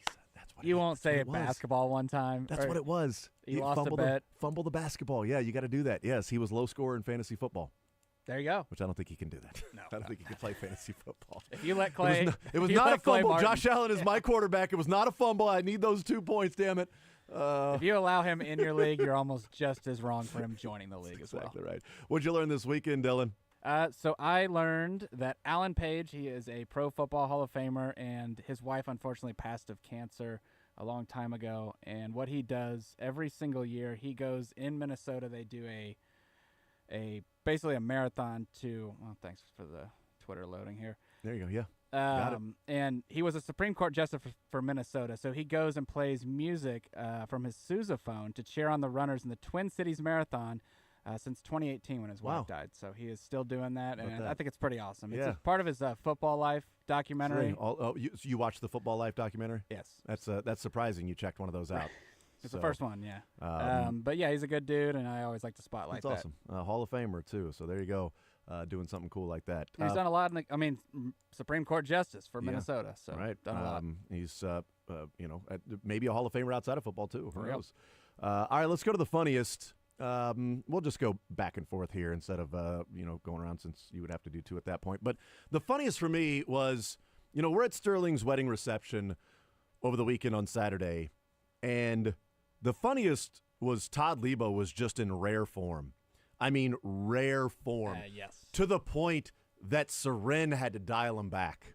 Like, Seren had to be the voice of reason for Todd on, hey, what do you, like, I mean, just random, like the best man Greg or Grant. Greg or Grant, can't remember. I think it might have been Grant, best man Greg. I know it was BMG. We know that. We were BMGing it up at our particular table while watching the Royals, while best man Greg or Grant was giving his speech. And Todd was like, let's go, Grant. All right, Grant, there you go. He had like a story about chocolate milk. Milk!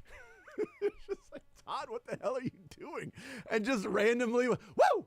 Yeah, Todd was rooting on the speeches as if they were the Royals game. Dude, it was somebody else got up to talk. Todd, woo! Here we go.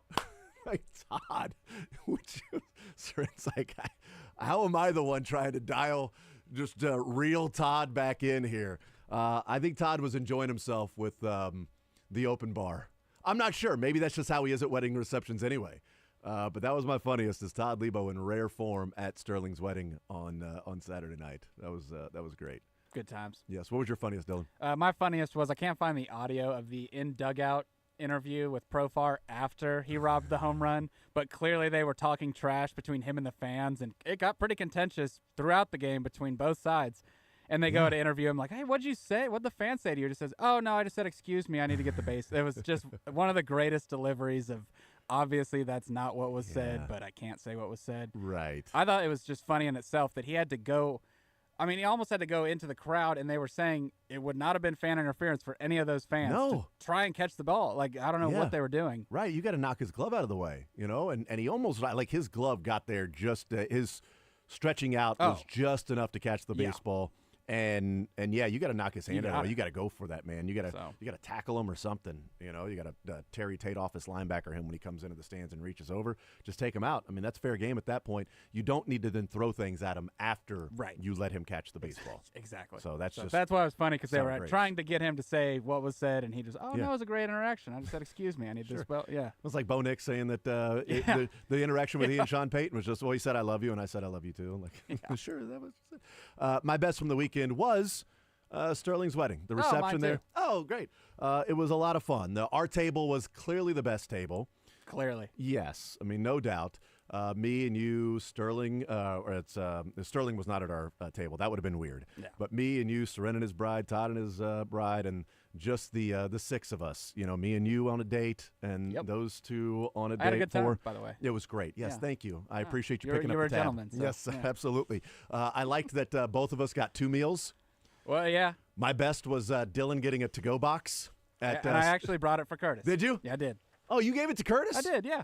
Yeah, see, Kadog was supposed to be there, but he was under the weather, wasn't feeling well, so Curtis. I saved it. Yes, my wife was way behind on work, so she couldn't make it, so she ordered the chicken.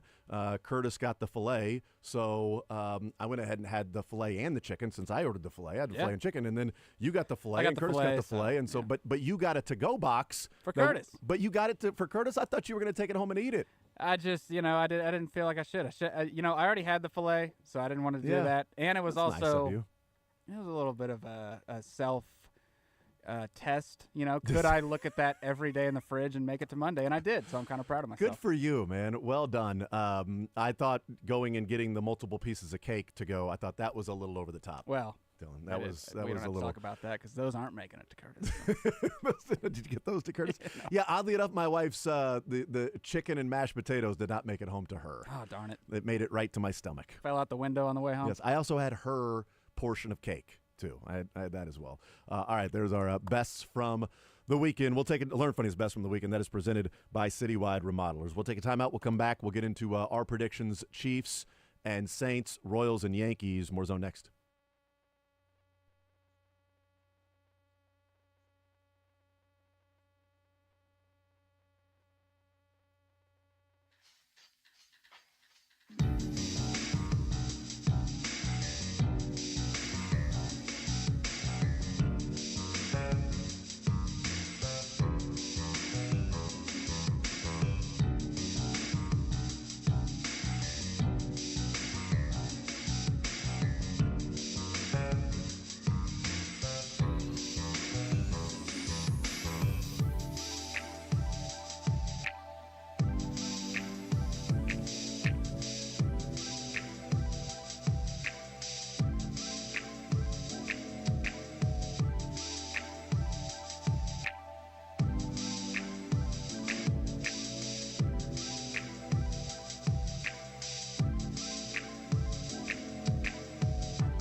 All right, we continue here on this Monday edition, handing it over to the program with Sren Petro, Curtis Siebold, Adam Dravetta.